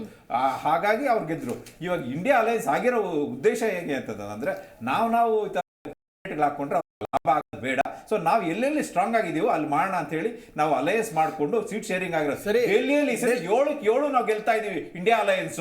I give the numbers. Aam Aadmi party ಇದ್ದಿದ್ದು ಒಂದೇ MP. ಸತಿ 30 ಜನ MP ಎಷ್ಟು ಸೀಟು ಏನು ಡೆಲ್ಲಿಯಲ್ಲಿ 7 ಗೆಲ್ತಾ ಇದೀವಿ ನಾವು. ಎಲ್ಲೋದ್ ಬಿಡ್ರಿ, ಅದೆಲ್ಲ ಕನಸು. ಸೀಟ್ ನಾವು ಗೆಲ್ತಾ ಇದೀವಿ. ನಿಮ್ದೆಷ್ಟು ಅವ್ರದೆಷ್ಟು? ಏನೇನು ಸೀಟ್ಗಳೆಷ್ಟು? ನೋಡ್ರಿ, ಆಮ್ ಆದ್ಮಿ ಪಾರ್ಟಿ ನಾನು ಹೇಳ್ತೇನೆ, ನಾವು we are winning on 30 seats. ಅರ್ಥ ಆಯ್ತಾ? ನನ್ನ ನಂಬರ್ ಅಲ್ಲಲ್ಲ, ನಿಮ್ಗೆ ಕನ್ಸು ಬಗ್ಗೆ ಹೇಳ್ತಾ ಇಲ್ಲ ನಾನು. ರಿಯಾಲಿಟಿ ಎಷ್ಟು? ನಿಮ್ದು ಕನ್ಸು ನಿಮ್ದೆಷ್ಟು? ಅವ್ರದ್ದೆಷ್ಟು? ನಿಮ್ದೆಷ್ಟು? ಪಾರ್ ಅಂತ ಹೇಳ್ತಾ ಇದ್ದೀರಲ್ಲ. ಸರ್ ನಿಮ್ದೆಷ್ಟು? 7ರಲ್ಲಿ ಅವ್ರಿಗೆ ಎಷ್ಟು ಕೊಡ್ತಿದ್ರ? ನಿಮ್ದೆಷ್ಟಿದೆ? ಏನ್ ಹೇಳಿ? ನಾವು 3 ಅವರು ಓಕೆ ಓಕೆ ಆಯ್ತು ಪಂಜಾಬ್ ಅಲ್ಲಿ ಅಲ್ಲ, JDS ಹೇಳಕ್ ಲಾಯಕ್ಕಿಲ್ಲ ನಿಮಗೆ. ಏನ್ ಕತೆ ಮಾತಾಡ್ತೀರಿ? ಪಂಜಾಬ್ ಅಲ್ಲಿ ಅಲ್ಲಿ ಇವಾಗ ಅಲ್ಲಿ ಇನ್ನು ಪ್ರೆಸೆನ್ಸ್ ಇಲ್ಲ. ಸರ್, ಅಲ್ಲಿರೋದೇ JDS ಕಾಂಗ್ರೆಸ್ ಎಷ್ಟು ಕೊಡ್ತಾರೆ ಕೇಳಿ. ಇಲ್ಲ. ಅಲ್ಲ ಆಯ್ತು ಓಕೆ ಓಕೆ ಎಲ್ಲ ಕೇಳಿದ್ರೆ JDS ಎಷ್ಟು ಕೊಡ್ತಾರೆ? ಆಯ್ತು ನಿಮ್ದೇ ಇನ್ನೂ ಡಿಸಿಷನ್ ಕಂಪ್ಲೀಟ್ ಆಗಿಲ್ಲ, ನೀವೇ ನಿರ್ಧಾರ ಹೊರ ಹಾಕಿಲ್ಲ. ಸೊ ಹಾಗಾಗಿ ಅವ್ರನ್ನ ಹೆಂಗ್ ಕೇಳ್ತೀರಿ, ಅವ್ರನ್ನ ಹೆಂಗ್ ಕೇಳ್ತೀರಿ ಅಂತ ಗೊತ್ತಾಯ್ತು. ಮತ್ತೆ ಮಾತಾಡ್ಸಿ ನೋಡ್ತಾ ಇದೀವಿ. ಒಂದು ಕಡೆ ಟಿಕೆಟ್ ವಿಚಾರಕ್ಕೆ ಸಂಬಂಧಪಟ್ಟಂತಾನೆ ಮಾತಾಡ್ತಾ ಇದೀವಿ. ಎಲ್ಲಿ ಯಾವ ಸೂತ್ರ ಅನ್ವಯ ಆಗತ್ತೆ, ಹೇಗಾಗತ್ತೆ ಅನ್ನುವಂತಹ ನಿಟ್ಟಿನಲ್ಲೇನೆ. ಎಸ್ ರತನ್ ಅವರು, ಈಗ ಒಂದು ಕಡೆಯಿಂದಾನು ನೋಡ್ತಾ ಇದೀವಿ, ಇಲ್ಲಿ ನಿಮ್ಮಲ್ಲಿ ಒಂದು ಸ್ಪಷ್ಟತೆ ಇಲ್ಲ, ಯಾವುದೂ ಗೊಂದಲ ಇಲ್ಲ ಅಂತಾನೆ ಹೇಳ್ತಾ ಇದ್ದೀರಿ. ಬಟ್ ಅನೇಕ ಕಡೆಗಳಲ್ಲಿ ಆಕಾಂಕ್ಷಿಗಳ ಪಟ್ಟಿ, ಒಂದು ಕಡೆ ಯಾರು ಶಿವಮೊಗ್ಗದಲ್ಲಿ ಈಶ್ವರಪ್ಪನವರ ಮಗನಿಂದ ಹಿಡಿದು ಈ ಕಡೆ BC ಪಾಟೀಲ್ ಆಗಿರ್ಬೋದು, ಒಂದೊಂದೇ ಕ್ಷೇತ್ರಕ್ಕೆ ಪ್ರಬಲ 3-4 ಆಕಾಂಕ್ಷಿಗಳ ಪಟ್ಟಿಯನ್ನು ಲಿಸ್ಟನ್ನು ಕೂಡ ಇಟ್ಕೊಂಡಿದ್ದೀರಿ. ಸೊ ಇದು ಇವರು ಆಲ್ರೆಡಿ ಬಹಿರಂಗ, ಇವತ್ತು BC ಪಾಟೀಲ್ ಅವರು ಹೇಳಿದ್ರು, ನೀವು ಕೇಳಿಸ್ಕೊಂಡ್ರಿ ಅಂತ ಅಂದ್ಕೊಳ್ತೀನಿ. ಸೊ ಬಹಿರಂಗವಾಗಿ ಹೇಳೋದಕ್ಕೂ ಕೂಡ ಈಗ ಆಲ್ರೆಡಿ ಸ್ಟಾರ್ಟ್ ಮಾಡಿದ್ದಾರೆ. ಸೊ ಮುಂಚೆ ಒಂದು ವಾಡಿಕೆ ಇತ್ತು, ಯಾರು ಏನು ಬಹಿರಂಗವಾಗಿ ಮಾತಾಡಬಾರ್ದು ಪಕ್ಷದ ವಿರುದ್ಧ. ಈಗ ಬಹಿರಂಗವಾಗಿ ಅಸಮಾಧಾನ, ಸದಾನಂದ ಗೌಡ್ರಾಗಿರ್ಬೋದು, ಮತ್ತೊಬ್ಬರಾಗಿರ್ಬೋದು, ಸೊ ಕಡೆಗಳನ್ನೇ ಮಾಡ್ತಾ ಇದ್ದಾರೆ ಪಕ್ಷದಿಂದ ಅನ್ನೋದನ್ನ ಬಹಳ ಸ್ಪಷ್ಟವಾಗಿ ಹೇಳ್ತಾ ಇದ್ದಾರೆ. ಏನ್ ಹೇಳ್ತೀರಿ ಸರ್? ಕಡೆಗಣನೆ ಅಂತೆಲ್ಲ, ಇವಾಗ ಆಕಾಂಕ್ಷಿಗಳು ತಮ್ಮ ಆಕಾಂಕ್ಷೆ ವ್ಯಕ್ತಪಡಿಸೋದ್ರಲ್ಲಿ ಏನು ತಪ್ಪು? ಅಷ್ಟೇ ಅಲ್ಲ, ಪಕ್ಷದಲ್ಲಿ ಅವರು ತಮ್ಮ ಆಕಾಂಕ್ಷೆಯನ್ನು ಬಿಚ್ಚಿಡೋದ್ರಲ್ಲಿ ಏನು ತಪ್ಪಿದೆ ಅಲ್ವಾ? ಆದರೆ ಅದನ್ನು ಗೊಂದಲ ಅಂತ ಹೇಳೋಕ್ಕಾಗಲ್ಲ. 3 ಜನ ಇದ್ದ, ನೀವು ಹೇಳಿದ್ರ ಕೆಲವು ಕ್ಷೇತ್ರಗಳಲ್ಲಿ ಅವರು ನಮಗೂ ಆಕಾಂಕ್ಷೆ ಇದೆ ಅಂತ ಹೇಳ್ತಾ ಇದ್ದಾರೆ. ಪ್ರಜಾಪ್ರಭುತ್ವದ ಒಂದು ಇದರಲ್ಲಿ ಮಾಡೆಲ್ ಶೋಭಾ ಕರಂದ್ಲಾಜೆ ಒಂದು ದೊಡ್ಡ ಆರೋಪ ಮಾಡ್ತಾರೆ ಇವತ್ತು.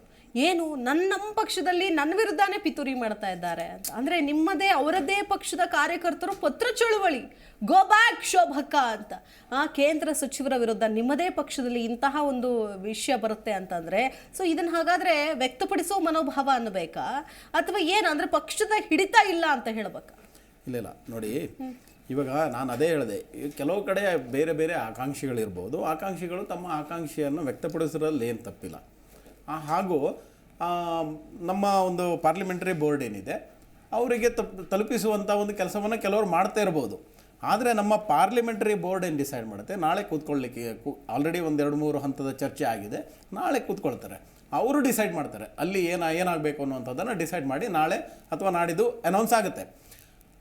ಇವಾಗ ನೀವು ಇನ್ನೊಂದು ಪ್ರಶ್ನೆ ಕೇಳಿದ್ರಿ, JDS ಅವರಿಗೆ ಎಷ್ಟು, BJP ಅವರಿಗೆ ಎಷ್ಟು ಅಂತ.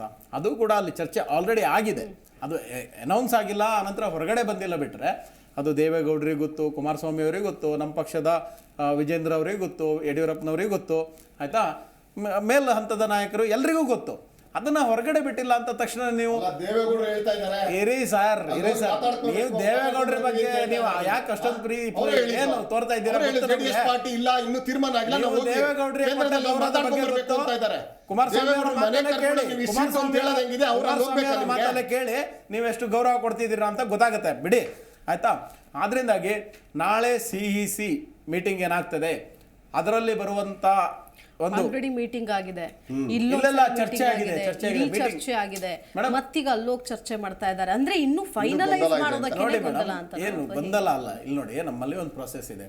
ಏನಂತ ಹೇಳಿದ್ರೆ, ಮೊದಲು ಇದೆಯಲ್ಲ, ಯಾವುದು ಮಂಡಲಗಳು ಅಂತ ಹೇಳ್ತೀವಿ, ಅಂತ ಹೇಳಿದ್ರೆ ಬ್ಲಾಕ್ಸ್ಗಳಿಂದ ಏನು ಹೇಳ್ತಾರೆ, ಮಂಡಲಗಳಿಂದ ಇದು ಏನಂತ ಹೇಳಿದರೆ ಸಲಹೆಯನ್ನು ತೆಗೆದುಕೊಳ್ಳಲಾಗುತ್ತೆ. ಲೋಕಸಭಾ ಮಟ್ಟದಲ್ಲಿ ಅದನ್ನು ಸಂಗ್ರಹಿಸಿ ರಾಜ್ಯದಲ್ಲಿ ತರಲಾಗುತ್ತೆ. ರಾಜ್ಯದಲ್ಲಿ ಕೋರ್ ಕಮಿಟಿ ಕೂತ್ಕೊಂಡು ಅವರು ಚರ್ಚೆ ಮಾಡಿ ಅಲ್ಲಿಂದ ಒಂದಿಷ್ಟು ಹೆಸರನ್ನು ಫೈನಲ್ ಮಾಡಿ ಕಳಿಸ್ತಾರೆ. ಆನಂತರ ಅಲ್ಲಿ ಪಾರ್ಲಿಮೆಂಟರಿ ಬೋರ್ಡಲ್ಲಿ ಪುನಃ ಅಲ್ಲಿ ಚರ್ಚೆ ಆಗುತ್ತೆ, ಯಾರಿಗೆ ಕೊಡಬೇಕು, ಏನು ಕೊಡಬೇಕು, ಎಲ್ಲ ಹೋಲಿಸ್ಟಿಕ್ ಆಗಿ ಒಂದು ಚರ್ಚೆ ಮಾಡ್ತಾರೆ. ನಿಮ್ಮ ಹೈಕಮಾಂಡ್ ಅಲ್ಲಿ ಬೆಲೆ ಕೊಡ್ತಾರಾ ಯಡಿಯೂರಪ್ಪ ಅವರಿಗೆ, ಸಂತೋಷ್ಗೆ? ಇರಿ ಅವ್ರಿಗೆಲ್ಲ ನನಗೆ ಕೊಡಿ ಅಂತ ಕೇಳಿದಾಗ ಅವ್ರ ಮಾತಿಗೆ ಬೆಲೆ ಇದೆಯಾ ಅಂತ ಬಿಜೆಪಿ ಮಾತಾಡೋದು, ಬಿಜೆಪಿ ಸುಮ್ಮನೆ ನಿಮ್ ಪ್ರಶ್ನೆ ಉತ್ತರ ಬೇಕಾ ಬೇಡ? CEC ಮೀಟಿಂಗ್ ಚರ್ಚೆ ಆಗುತ್ತೆ, ಯಾರಿಗೆ ಕೊಡಬೇಕು ಏನಂತ. ಅವರು ಕೂಡ ಮೇಲಿನವರು ಅವರೂ ಒಂದು ಸರ್ವೆಯನ್ನ ಮಾಡಿರ್ತಾರೆ. ಸೊ ಎಲ್ಲವನ್ನ ಹೋಲಿಸ್ಟಿಕ್ ಆಗಿ ನೋಡಿ ಇವಾಗ 195 ಏನು ಫಸ್ಟ್ ಹಂತದ ಬಿಟ್ಟಿದ್ದಾರೆ, 2ನೇ ಹಂತದಲ್ಲಿ ಬಿಡ್ತಾರೆ ನಾಳೆ ಅಥವಾ ನಾಡಿದ್ರಲ್ಲೇ. ಅಲ್ಲಿ ಕರ್ನಾಟಕದ್ದು ಸೇರಿ ಬರ್ಲಿಕ್ಕಿದೆ. ಹೇಳಿ ರಾಮಕೃಷ್ಣ ಅವರೇ, ನಾನು ಹೇಳ್ತಕ್ಕಂಥ ರಾಜ್ಯದಲ್ಲಿ 6 ಜನ ಮಂತ್ರಿಗಳನ್ನ ಇಟ್ಕೊಂಡು ನೀವೀಗ 6 ಜನಕ್ಕೆ ಒಂದು ಅನುಮಾನ ಇದೆ, ನಮಗೆ ಟಿಕೆಟ್ ಕೊಡ್ತಾರೋ ಇಲ್ಲ ಅಂತಕ್ಕಂಥ ಅನುಮಾನ ಯಾರು ಆಗಿದ ಮೇಲೆ ನಿಮಗಿದೆ? 6 ಜನ ಮಂತ್ರಿಗಳು ಕೆಲಸ ಮಾಡಿಲ್ಲ ಅಂತನಾ? ಅದು ಜನಕ್ಕೆ ಸಂದೇಶ ಆಲ್ರೆಡಿ ಹೋಗ್ಬಿಟ್ಟಿದೆ, ನೀವೇನು ಹೇಳೋದ್ ಬೇಕಾಗಿಲ್ಲ.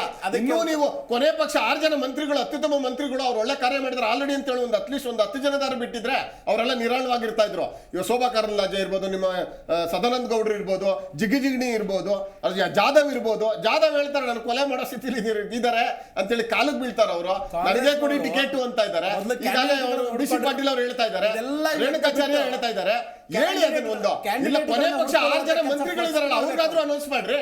ಒಂದು ಫಸ್ಟ್ ಲಿಸ್ಟ್ ಅಲ್ಲಿ 6 ಜನ ಮಂತ್ರಿಗಳಿಗಾರು ಅನೌನ್ಸ್ ಮಾಡೋದು ಬೇಡವಾ? ಇಲ್ಲ ಹೇಳಿ, ನಮಗೆ ಅನಿಸ್ತಾ ಇದೆ ಮತದಾರ ತೀರ್ಮಾನಕ್ಕೆ ಬಂದ್ಬಿಟ್ಟಿದ್ದಾನೆ, ಇವರು ಕರ್ನಾಟಕದಲ್ಲಿ ಕೆಲಸ ಮಾಡಿಲ್ಲ, ಅಲ್ಲಿ ಹೈಕಮಾಂಡ್ ಮಾಡ್ತಾರೆ ಸರಿ ಅಂತನಾರು ಹೇಳ್ಬೇಕು, ಇಲ್ಲ ಅವ್ರ ಕೆಲಸಗಾರ ಅಲ್ಲ ಅಂತನಾರು ಹೇಳ್ಬೇಕು. ಹಾಗಾಗಿ ನಾವು ಕಾಂಗ್ರೆಸ್ ಅಲ್ಲಿ ಹೇಳ್ತಕ್ಕಂಥದ್ದು ಮುಂದಿನ 3-4 ದಿವಸಗಳಲ್ಲಿ ಕ್ಯಾಂಡಿಡೇಟ್ಗಳಿಗೆ ಏನು ಕೊರತೆ ಇಲ್ಲ. ಹಾಗಾಗಿ ಅದು ಸ್ಕ್ರೀನಿಂಗ್ ಕಮಿಟಿಲಿ ಆಲ್ರೆಡಿ ಬಿಟ್ಟಿದ್ದಾರೆ. ಅದನ್ನ ಯಾರು ಏನು ಅಂತ ಅಳದು ಮಾತಾಡೋದ್ರಲ್ಲಿ ಏನು ಇದಿಲ್ಲ. ಅವ್ರು ಕೊಡ್ತಕ್ಕಂಥ ಸೀಟ್ ಯಾರಿಗೆ ಇದ್ರು ಕೂಡ ಅಳದು ತೂಗಿಕೆನೆ ಕೊಡ್ತಕ್ಕಂಥದ್ದು. ಎಲ್ಲಾ ರಾಜಕೀಯ ಪಕ್ಷಗಳು ಮಾಡ್ತಕ್ಕಂಥದ್ದು ಅದೇ. ಎಲ್ಲರನ್ನ ಕ್ರೋಢೀಕರಿಸಿ, ಎಲ್ಲರ ಒಂದು ಅಭಿಪ್ರಾಯ ಕ್ರೋಢೀಕರಿಸಿ ನಾವು ಕೊಡ್ತೇವೆ. ಈ ಸಂದರ್ಭದಲ್ಲಿ ಒಂದೇ ಮಾತು, ಟಿಕೆಟ್ ಕೊಡೋ ಇದ್ರ ಮಧ್ಯೆ ಸಂದರ್ಭದಲ್ಲಿ ಲೋಕಸಭೆ ಚುನಾವಣೆ ಸಂದರ್ಭದಲ್ಲಿ ಈಗ ದಲಿತ ಸಿಎಂ ಅನ್ನೋ ಕೂಗು ಹತ್ತಿಕ್ಕುವಂತಹ ಪ್ರಯತ್ನಗಳು ನೀವೇನ್ ನಿಮ್ಮ ಪಕ್ಷದ ಸಚಿವರುಗಳು ಮಾಡ್ತಾ ಇದ್ದಾರಲ್ಲ, ಸೊ ಇದಕ್ಕೇನು ಕಿಮ್ಮತ್ತಿಲ್ವಾ ಹಾಗಾದ್ರೆ? ಮತ್ತೆ ಯಾಕೆ ತಗೊಂಡ್ ಬಂದ್ರೆ ಈ ವಿಷಯವನ್ನ? ಕಿಮ್ಮತ್ ಪ್ರಶ್ನೆ ಹೇಳ್ತಾ ಇಲ್ಲ ನಾವು. ನೋಡಿ ಹೇಳ್ತೀವಿ ಕೇಳಿ, ಅವ್ರು ಆಗ್ಲೇ ಹೇಳಿದೆ ನಾನು, SC/ST ಗೌರ್ಮೆಂಟ್ ಎಂಪ್ಲಾಯ್ಸ್ ಇದ್ರು, ಅವ್ರು ವರ್ಷಕ್ಕೊಂದ್ಸಲ 2 ವರ್ಷಕ್ಕೊಂದ್ಸಲ ಕರೀತಾರೆ, ಅದ್ರಲ್ಲಿ ಭಾಷಣ ಮಾಡಿದ್ದಾರೆ, ಅದನ್ನ ಅವರೇ ಕ್ಲಾರಿಟಿ ಕೊಟ್ಟಿದ್ದಾರೆ. ಅವರೇ ಕ್ಲಾರಿಟಿ ಕೊಟ್ಟಿದ್ದಾರಲ್ಲ, ಮುಂದೆ ಕೊಡಬಾರ್ದು ಅಂತ ತಪ್ಪೇನಿದೆ ಹೇಳಿ? 70 ವರ್ಷ ವೋಟ್ ಕೊಟ್ಟಿಲ್ವಾ? ಈಗ ಕಾಂಗ್ರೆಸ್ ಪಾರ್ಟಿ ಕೊಟ್ಟಿದಾರಲ್ಲ, ಅವರು ಅಸೆಟ್ ಅಲ್ವಾ? ಕೇಳೋದ್ರಲ್ಲಿ ತಪ್ಪಿಲ್ಲ, ಕೇಳೋದ್ರಲ್ಲಿ ತಪ್ಪಿಲ್ಲ. ಈಗ ನೆಕ್ಸ್ಟ್ ಸಿಎಂ ಬದಲಾವಣೆ ಟೈಮಲ್ಲಿ ಮಾಡ್ತಾರೆ, ಅದನ್ನ ಹೈಕಮಾಂಡ್ ಮಾಡ್ತಾರೆ, ಅದನ್ನ ಹೈಕಮಾಂಡ್ ಮಾಡ್ತಾರೆ. ಅದನ್ನೇ ನಾನು ಇಲ್ಲಿ ಕೂತ್ಕೊಂಡು ಆಯ್ಕೆ ಮಾಡೋದಲ್ಲ, ಹೈಕಮಾಂಡ್ ಆಯ್ಕೆ ಮಾಡೋದು. ಹೌದು, ಎಲ್ಲ ಪಾರ್ಟಿಗೂ ಹೈಕಮಾಂಡ್ ಇದೆ, ಅವ್ರು ಮಾಡ್ತಾರೆ. ಕೇಜ್ರಿವಾಲ್ ಬಿಟ್ಟು ಇವರೇನು ಮಾಡಕ್ಕಾಗಲ್ಲ. ಅವರಲ್ಲಿ ಏನ್ ತೀರ್ಮಾನ ತಗೋತಾರೆ, ಅವರಲ್ಲಿ ಏನ್ ಹೈಕಮಾಂಡ್ ಇದೆ ತೀರ್ಮಾನ ತಗೋಬೇಕಾಗ್ತದೆ. ಇಡೀ ದೇಶದಲ್ಲಿ ಏನಾದ್ರೂ SC/ST ಗಳಿಗೆ ನಾವೇನಾದ್ರೂ ಮುಖ್ಯಮಂತ್ರಿ ಕೊಟ್ಟಿದ್ರೆ 4 ಜನ ಕೊಟ್ಟಿದೀವಿ ಇತಿಹಾಸದಲ್ಲಿ. ಅರ್ಥ ಆಗ್ತಿದ್ಯಾ? ಕೊಡ್ತೀವ್ರಿ, ಅದನ್ನೇ ಹೇಳ್ತಾ ಇರ್ತಕ್ಕಂಥದ್ದು. ಬೇರೆ ಪಾರ್ಟಿಯವರು ಕೊಟ್ಟೇ ಇಲ್ಲ, ಕೇಳಕ್ಕಾಗ ಇಡೀ ದೇಶದಲ್ಲಿ ಕೊಟ್ಟಿಲ್ಲ ರೀ. ನಾವೇ ಕೊಟ್ಟರೆ 4 ಜನಕ್ಕೆ, ನಾವೇ 4 ಜನ ಕೊಟ್ಟಿರ್ತಕ್ಕಂಥದ್ದು SC/ST ಗಳಿಗೆ. ಪ್ರೆಸಿಡೆಂಟ್ ಮಾಡಿದೀವಿ, ಅರ್ಥ ಆಯ್ತು, ಹೋಮ್ ಮಿನಿಸ್ಟರ್ ಮಾಡಿದೀವಿ, ಎಲ್ಲಾನು ಮಾಡಿದೀವಿ. ಜಾತಿಯವರಿಗೆ ಕೊಟ್ಟಿಲ್ಲ ಅಂತ ಏನಿಲ್ಲ. ಎಸ್ ಕೇಶವಕುಮಾರ್ ಅವರು ಈಗ ರಾಷ್ಟ್ರೀಯ ಅಧ್ಯಕ್ಷರಾಗಿದ್ದಾರೆ. ಅವರು ಬಿಜೆಪಿ ಅಭ್ಯರ್ಥಿ ತುಮಕೂರಿಗೆ ಅಂತ ಅದನ್ನ ಬಿಜೆಪಿ ಅವರು ಅನೌನ್ಸ್ ಮಾಡಲ್ಲ, ಕಾಂಗ್ರೆಸ್ನವರು ಅನೌನ್ಸ್ ಮಾಡ್ತಾರೆ. ರಾಜಣ್ಣ ಸಚಿವರು ಹೇಳ್ತಾರೆ ಸೋಮಣ್ಣನೇ ನಿಲ್ಲೋದು, ಅವ್ರ ವಿರುದ್ಧ ನಾವು ಮುದ್ದೆಗೌಡರನ್ನ ನಿಲ್ಲಿಸ್ತೀವಿ ಅಂದ್ರೆ ಎಷ್ಟರ ಮಟ್ಟಿಗೆ ಇವರು ಆಲ್ರೆಡಿ ಡಿಸೈಡ್ ಆಗಿದ್ದಾರೆ ಕೆಲವೊಂದು ಕಡೆಗಳಲ್ಲಿ ಅಂತ ಅಲ್ಲ. ಇವಾಗ ಅವ್ರ ಪಕ್ಷದಲ್ಲಿ ಯಾರು ಅಂತ ಹೇಳ್ಬಿಟ್ಟು ಅವ್ರು ಅನೌನ್ಸ್ ಮಾಡ್ಬೇಕಾಗುತ್ತೆ, ಇವ್ರ ಪಕ್ಷದಲ್ಲಿ ಇವ್ರು ಅನೌನ್ಸ್ ಮಾಡೋದಲ್ಲ. ಈಗ ನೀವು ದಲಿತ CM ಅಂತೇಳಿ ಹೇಳ್ತಾ ಇದ್ರಿ. ಆ್ಯಕ್ಚುಲಿ ಹೇಳ್ಬೇಕಂತಂದ್ರೆ ದಲಿತ CM ಅಲ್ಲ. ಈಗ ನಿನ್ನೆ ಅಷ್ಟೇ ಮಹಿಳಾ ದಿನಾಚರಣೆ, ಮಹಿಳೆಯರು ನೀವು ಕೂಗಾಡ್ಬೇಕು. ಯಾಕಂದ್ರೆ ಯಾವ ಪಕ್ಷದವರು ಮಹಿಳೆಯರು ಇಲ್ಲಿ CM ಮಾಡಿಲ್ಲ ಇಲ್ಲಿ, ಆಯ್ತಾ?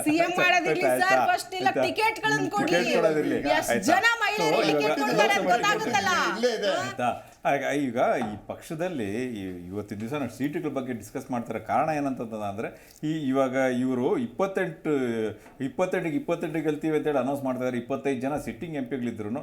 ಆದರೂ ಈ ಚುನಾವಣೆ ಇವಾಗ ಬರುತ್ತೆ ಅಂತ ಗೊತ್ತಲ್ವ? ಈ ಹಿಂದೆ 6 ತಿಂಗಳಿಂದ ಮುಂಚೆ ಡಿಸೈಡ್ ಮಾಡ್ಬೋದಲ್ವ?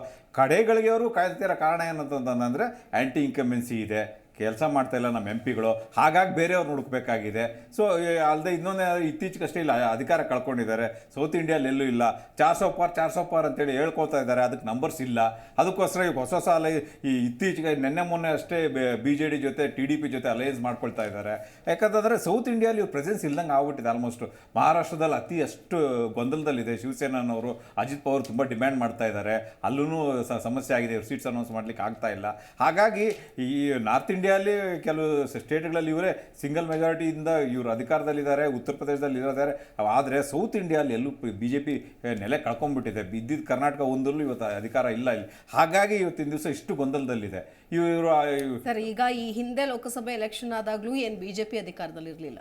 ಬಿಜೆಪಿ ಕ್ಷೇತ್ರದಲ್ಲಿ ಅಧಿಕಾರದಲ್ಲಿ ಇದ್ದಿದ್ದಲ್ವಾ? ನಲ್ಲಿ ಹೇಳ್ತಾ ಇರೋದು, ಇಲ್ಲೇ ಹೇಳ್ತಾ ಇರೋದು, ರಾಜ್ಯದಲ್ಲಿ ಹೇಳ್ತಾ ಇರೋದು. ರಾಜ್ಯದಲ್ಲಿ ಕಳ್ಕೊಂಡಿದೆ ಅಂತ ನೀವು ಹೇಳ್ತಾ ಇದ್ದೀರಲ್ವಾ? ರಾಜ್ಯದಲ್ಲಿ ಕಳ್ಕೊಂಡಾಗ ಈ ಹಿಂದೆ ಏನು ಅವ್ರು ಏನು ಅಧಿಕಾರದಲ್ಲಿ ಇರಲಿಲ್ಲ. ಅಧಿಕಾರದಲ್ಲಿ ಇರೋ ಇಲ್ಲದೆ ಇರುವಾಗ ಎಷ್ಟು ಜನ ಇದ್ರು, ಇವತ್ತು ಎಷ್ಟು ಜನ MLA ನೋಡ್ಬೇಕಾಗುತ್ತೆ. ಓಕೆ, ಏನ್ ಸರ್ ಈಗ ಹೇಳಿ. ಈಗ ಸೌತ್ ಇಂಡಿಯಾ ಅನ್ನುವಂಥ ಒಂದು ಲೆಕ್ಕಾಚಾರ ತರ್ತಾ ಇದ್ದಾರೆ, ಅದ್ರ ಜೊತೆಗೆ ಇಲ್ಲಿ ನೀವು ಅಧಿಕಾರದಲ್ಲಿ ಇಲ್ಲ ಅನ್ನೋದು. ಆಮೇಲೆ ಈ ಬಾರಿ ಕಾಂಗ್ರೆಸ್ ಗ್ಯಾರಂಟಿಗಳಿಂದ ಎಲ್ಲೋ ಒಂದು ಕಡೆ ಮತಗಳನ್ನ, ಅಂದ್ರೆ ಲೋಕಸಭೆ ಚುನಾವಣೆನೇ ಬೇರೆ, ವಿಧಾನಸಭೆ ಚುನಾವಣೆನೇ ಬೇರೆ, ಎಲ್ಲ ಸರ್ಕಾರದ ಒಂದು ಸಮೀಕರಣವೇ ಬೇರೆ ಆಗಿರುತ್ತೆ. ಬಟ್ ಈ ಬಾರಿ ಆ ಇನ್ಫ್ಲೂಯೆನ್ಸ್ ಅನ್ನ ತೆಗೆದುಕೊಂಡು ಬರುವಂತಹ ನಿಟ್ಟಿನಲ್ಲಿ ಹೋಗ್ತಾ ಇದ್ದಾರೆ ಅನ್ನೋದು ಎಲ್ಲೋ ನಿಮಗೊಂದು ಆತಂಕ ಇದೆ ಈ ವಿಷಯ. ಹಾಗಾಗಿ ಅಳೆದು ತೂಗಿ ಕೊನೆಯ ಮೂಮೆಂಟ್ ಅಲ್ಲಿ ಗಳಿಗೆಯಲ್ಲಿ ಕರ್ನಾಟಕದ ಲಿಸ್ಟ್ ಅನ್ನು ಅನೌನ್ಸ್ ಮಾಡಬೇಕು ಅಂತ ತೀರ್ಮಾನ ಮಾಡಿದ್ದಾರೆ ಅಂತ ಹೇಳಿ. ಎಸ್, ಚಾನ್ಸೇ ಇಲ್ಲ, ಆ ಥರದ್ದೇನಿಲ್ಲ. ನೋಡಿ, ಇವಾಗ ನಾನು ಆವಾಗಲೇ ನಿಮಗೆ ಹೇಳ್ದಂಗೆ ನಾವು 195 ಸೀಟುಗಳನ್ನು ಅನೌನ್ಸ್ ಮಾಡಿದ್ವಿ. 39 ದೊಡ್ಡದು, 195 ದೊಡ್ಡದು. 195 ಆಬ್ವಿಯಸ್ಲಿ 195 ಅಂದರೆ ನಾವು ಆಲ್ಮೋಸ್ಟ್ ಅರ್ಧಕ್ಕರ್ಧ ಸೀಟುಗಳನ್ನು ಆಲ್ರೆಡಿ ಅನೌನ್ಸ್ ಮಾಡಿದ್ದೀವಿ. ಇನ್ನರ್ಧಕ್ಕೆ ಚರ್ಚೆ ನಡೀತಿದೆ ಅಂತ ಆವಾಗಲೇ ನಾನು ಹೇಳಿದೆ ನಿಮಗೆ. ಆನಂತರ ನೀವು ಹೇಳಿದಾಗೆ ಲೋಕಸಭಾ ಒಂದು 3 ಸೀಟು, ಒಂದು 5 ಸೀಟು, ಒಂದು 10 ಸೀಟು ಯಾಕೆ ಕರ್ನಾಟಕದಿಲ್ಲ? ಲೋಕಸಭಾ ಈಗ 195 ದೊಡ್ಡದ, 39 ದೊಡ್ಡದ, 195 ದೊಡ್ಡದ, 39 ದೊಡ್ಡದ ಅಂತಂದ್ರೆ ಇವ್ರ ಎಂಪಿಗಳು ಎಷ್ಟು ಜನ ಇದ್ದಾರೆ? ಇವ್ರಲ್ಲಿ 52 ಎಂಪಿಗಳು ಇವತ್ತು 39 ಅನೌನ್ಸ್ ಮಾಡಿದ್ದಾರೆ. ಇವರಲ್ಲಿ ಎಷ್ಟು 300 ಜನ ಎಂಪಿಗಳಿದ್ರಲ್ಲ, 300 ದೊಡ್ಡದ 52 ದೊಡ್ಡದ? ಅದಕ್ಕೆ ಉತ್ತರ ಕೊಡ್ಲಿ ಅವರು. ಅವ್ರದ್ದು ಎಷ್ಟು ಜನ MP ಇದ್ದಾರೆ ಅದರಲ್ಲಿ? ಹೌದು, 52 ಜನ ಎಂಪಿಗಳು ಅಲ್ಲ, ನಂಬರ್ಸ್ ಅನೌನ್ಸ್ ಮಾಡ್ತಾ ಹೇಳ್ತಾ ಇರೋದು ಅವರೆಷ್ಟು ಇದ್ರೆ ಅವ್ರು ಅನೌನ್ಸ್ ಮಾಡಿದ್ದಾರೆ ಅಷ್ಟೇ. ಅಲ್ಲ, ನೀವು ಮೊದಲು ಪಂಜಾಬ್ ಅಲ್ಲಿ ಇವರಿಗೆ ಎಷ್ಟು ಸೀಟ್ ಕೊಡ್ತೀರಾ ಅನ್ನೋದು ಪಂಜಾಬ್ ಅಲ್ಲಿ ಇಲ್ಲ, ಕೊಡ್ತಾ ಇಲ್ಲ. ಪಂಜಾಬ್ ಅಲ್ಲಿ ಇಂಡಿಪೆಂಡೆಂಟ್ ಕಂಟೆಸ್ಟ್ ಮಾಡ್ತಾರೆ. ಕ್ಲಿಯರ್ ಆಗಿ ಹೇಳಿದೀವಲ್ಲ, ಕಾಂಗ್ರೆಸ್ ಒಂದು ಕೇಳುವಂತ ಮಾತಾಡ್ತಾ ಇದೀವಲ್ಲ ನಾವು. ದೈನೇಸಿ ಪರಿಸ್ಥಿತಿ ಅದು ಆಯ್ತಾ. ಇನ್ನೊಂದು ಏನಂತ ಹೇಳಿದ್ರೆ, ಇವರು ಯಾರು ಕಾಂಗ್ರೆಸ್ನ ವಕ್ತಾರರು, ಕಾಂಗ್ರೆಸ್ನವರು BJP MP ಸೀಟು ಯಾವಾಗ ಕೊಡ್ತಾರೆ, ಲೋಕಸಭಾ ಸೀಟು, ಇದನ್ನೆಲ್ಲ ತಲೆ ಕೆಡಿಸ್ಕೊಳ್ಳೋ ಬದಲು ಅವರ ಕ್ಯಾಂಡಿಡೇಟ್ ಇಲ್ವಲ್ಲ, ಆ ಕ್ಯಾಂಡಿಡೇಟ್ಗಳನ್ನು ಹುಡುಕಿ ಸ್ವಲ್ಪ ಅವರು ಆ್ಯಕ್ಚುಲಿ ಎಲ್ಲಿ ನೋಡಿದ್ರು ಇಡೀ ದೇಶದಲ್ಲೇ ನೋಡಿದರೆ ಕಾಂಗ್ರೆಸ್ನವರಿಗೆ ಈ ಒಂದು ಚುನಾವಣೆಯಲ್ಲಿ ಇಂಟ್ರೆಸ್ಟೇ ಇಲ್ಲ. ಅವರು ಇಂಟ್ರೆಸ್ಟೇನೇ ತೋರ್ತಿಲ್ಲ. ಸ್ವಲ್ಪ ಆದರೂ ಇಂಟ್ರೆಸ್ಟನ್ನು ತೋರಿಸಿ ಅಂತ ಹೇಳುವಂತ. ಇಲ್ಲ ಅಂತ ಹೇಳಿದ್ರೆ ಕಳೆದ ಬಾರಿ 55 ಕಾಂಗ್ರೆಸ್ನವ್ರಿಗೆ ಇಂಟ್ರೆಸ್ಟ್ ಇಲ್ಲ ಇಲ್ಲ, ಎಲ್ಲೂ ತೋರಿಸ್ತಾ ಇಲ್ಲ ಅವರು. ನೋಡಿ ಆಯ್ತಾ, 55ರಿಂದ 35 ಕಳೆದ್ರೆ ಕಷ್ಟ. ನಮಗೂ ಸ್ವಲ್ಪ ಒಂದು ಒಳ್ಳೆ ಅಪೋಸಿಷನ್ ಬೇಕಂತ ಆಸೆ ಇದೆ. ಅದರಲ್ಲೂ ಡೆಸಿಮೇಟ್ ಆಗ್ಬಿಟ್ರೆ ಕಷ್ಟ ಡೆಸಿಮೇಟ್ ಆಗೋದು ಶುದ್ಧ ಹೇಳ್ತಕ್ಕಂಥದ್ದು. ಕೇಂದ್ರ ಸರ್ಕಾರದಿಂದ ರಾಜ್ಯಕ್ಕಾಗಿರ್ತಕ್ಕಂಥ ಅನ್ಯಾಯವನ್ನ ಕೇಳ್ತಕ್ಕಂಥದ್ರಲ್ಲಿ ಇವ್ರು 25 ಜನ ಎಂಪಿಗಳು ಪ್ಲಸ್ 26 ಜನ ಎಂಪಿಗಳು ಫೇಲ್ಯೂರ್ ಆಗಿದ್ದಾರೆ. ನೀರಾವರಿ ಯೋಜನೆ ಇರ್ಬೋದು, ರೈಲ್ವೆ ಯೋಜನೆ ಇರ್ಬೋದು, ಬರ್ತಕ್ಕಂಥ ಅನುದಾನ ಇರ್ಬೋದು, ಇದನ್ನೆಲ್ಲ ನೋಡಿದಾಗ ಅವರ ಗೊಂದಲ ಇದೆ. ಈ ಬಾರಿ ಕರ್ನಾಟಕದಲ್ಲಿ ಗೆಲ್ಲಕ್ಕಾಗೋದಿಲ್ಲ ಬಿಜೆಪಿ, ಯಾಕೆಂದ್ರೆ ಅಷ್ಟು ಅನ್ಯಾಯ ಮಾಡಿದೀವಿ ನಾವು ಸೌತ್ ಇಂಡಿಯಾಗೆ. ಹಾಗಾಗಿ ನಾವು ಅವರು ವಿನಾಕಾರಣ ಅವ್ರು ಹೇಳ್ತಕ್ಕಂಥದ್ದೇನು ಕಾಂಗ್ರೆಸ್ ಮೇಲೆ ಇದ್ರೆ ಅವ್ರ ಕ್ಯಾಂಡಿಡೇಟ್ಗಳಿಲ್ಲ, ಇನ್ನೂ ಅನೌನ್ಸ್ ಮಾಡಿಲ್ಲ. ಆದ್ರೆ ನಮ್ಮಲ್ಲಿ ಕ್ಯಾಂಡಿಡೇಟ್ಗಳಿದ್ದಾರೆ.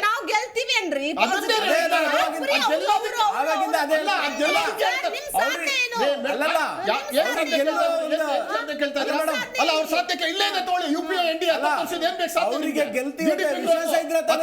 2.6 ಎಂಟಿದೀವಿ, ಅವ್ರು 5.4 ಹೇಳಿದ್ದಾರೆ. ಅನ್ಎಂಪ್ಲಾಯ್ಮೆಂಟ್ 2.2 ಇದೀವಿ, ಅವ್ರು 6.6 ಇದ್ದಾರೆ. ಸೆಂಟ್ರಲ್ ಗೌರ್ಮೆಂಟ್ ಎಂಪ್ಲಾಯ್ಸ್ 33 ಲಕ್ಷ ಇದ್ರು, 2 ಲಕ್ಷ ಸೆಂಟ್ರಲ್ ಗೌರ್ಮೆಂಟ್ ಎಂಪ್ಲಾಯ್ಗಳನ್ನೇ ತೆಗೆದುಬಿಟ್ಟಿದ್ದಾರೆ.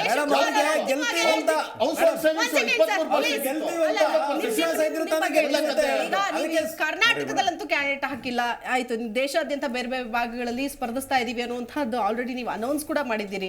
ಏನ್ ಹೇಳ್ತೀರಾ? INDA ಒಕ್ಕೂಟ ನಿಜಕ್ಕೂ ಗೆಲ್ಲತ್ತಾ? ಜನರನ್ನ INDA ಒಕ್ಕೂಟ 300 ಸೀಟ್ ಗೆಲ್ತೆ. ನಾವು ವಿ ಹ್ಯಾವ್ ದಿ ನಂಬರ್ಸ್. ಯಾಕಂದ್ರೆ ಅದರಲ್ಲಿ ಆಮ್ ಆದ್ಮಿ ಪಾರ್ಟಿ 30 ಸೀಟ್ ಗೆಲ್ತಾ ಇದೀವಿ ನಾವು.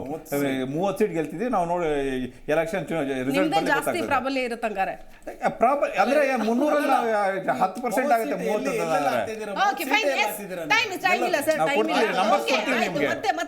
ಮತ್ತೆ ಮಾತಾಡ. ನೀವು JDS ಹೇಳ್ತಿರಲ್ಲ, ಆಮೇಲೆ ಮೋಸ್ಟ್ಲಿ ಅವ್ರು ಅವಾಗ ಹೇಳ್ತಾರೆ ಅಂತ ಅನ್ಸುತ್ತೆ. ಮೇಡಮ್, ಏನು ಈ ಕ್ಯಾಂಡಿಡೇಟ್ ಲಿಸ್ಟ್ ಬಗ್ಗೆ ನೀವು ಇದು ಏನೋ ನಿಮ್ದು ಹೇಳಿ ಸರ್, ದಯವಿಟ್ಟು ನೀವಾದ್ರೂ ನಿಮ್ದು ಹೇಳಿ. ಆಲ್ರೆಡಿ ನಮ್ದು 195 ಸೀಟು ಅತಿ ಹೆಚ್ಚು. ಏನ್ರಿ ಅವರು ಮತ್ತೆ ಮಾತಾಡಕ್ಕೆ ಮೇಡಮ್, ಇದು ದಿಸ್ ಇಸ್ ನಾಟ್ ಈ ದೇಶದಲ್ಲಿ ಪ್ರಪ್ರಥಮ ಬಾರಿಗೆ 195 ಸೀಟು ಅಂದ್ರೆ 45% ಆಫ್ ಸೀಟ್ಸ್ ಅನ್ನ ಅನೌನ್ಸ್ ಮಾಡಿದ್ದು ಭಾರತೀಯ ಜನತಾ ಪಾರ್ಟಿ. ಅದರಲ್ಲಿ ಇನ್ನು ನಾಳೆ CEC ಮೀಟಿಂಗ್ ಇದೆ. ಅದರಿಂದಾಗಿ 12 ದಿನಗಳಲ್ಲಿ ಉಳಿದೆಲ್ಲ ಸೀಟುಗಳನ್ನು ಅನೌನ್ಸ್ ಮಾಡಿ ನಾವು 400ಕ್ಕೆ ಹೆಚ್ಚು ಥ್ಯಾಂಕ್ ಯು ಸೋ ಮಚ್. 3 ಜನಕ್ಕೂ ಕೂಡ ಧನ್ಯವಾದಗಳು ಚರ್ಚೆಯಲ್ಲಿ ಭಾಗಿಯಾಗಿದ್ದಕ್ಕಾಗಿ. ವೀಕ್ಷಕರೇ, ಟಿಕೆಟ್ ಗೊಂದಲ ಇನ್ನೂ ಕೂಡ ರಾಷ್ಟ್ರೀಯ ಪಕ್ಷಗಳಲ್ಲೇನೆ ಮುಂದುವರಿತಾ ಇದೆ. ಅವ್ರು ಬಿಟ್ಟು ಇವ್ರು ಯಾರು? ಆ ಲಿಸ್ಟ್ ಯಾವಾಗ ಬರುತ್ತೆ ಕರ್ನಾಟಕದ ಪಾಲಿಗೆ? ಬಿಜೆಪಿದಾಗಿರ್ಬೋದು ಫೈನಲ್ ಲಿಸ್ಟ್, ಕಾಂಗ್ರೆಸ್ದಾಗಿರ್ಬೋದು, ಅದನ್ನ ಕಾದು ನೋಡೋಣ. ಅದಾದ್ಮೇಲೆ ಲೆಕ್ಕಾಚಾರಗಳು ಒಂದಷ್ಟು ಬದಲಾಗೋದಂತೂ ಖಂಡಿತ ನಿಜ ಅಂತ ಹೇಳ್ತಾ ಚರ್ಚೆಯನ್ನು ಮುಗಿಸ್ತಾ ಇದ್ದೀನಿ. ನಮಸ್ಕಾರ. ನೋಡ್ತಾ ಇರಿ ಜಿ ಕನ್ನಡ ನ್ಯೂಸ್, ಸತ್ಯವೇ ಸುದ್ದಿಯ ಜೀವಾಳ.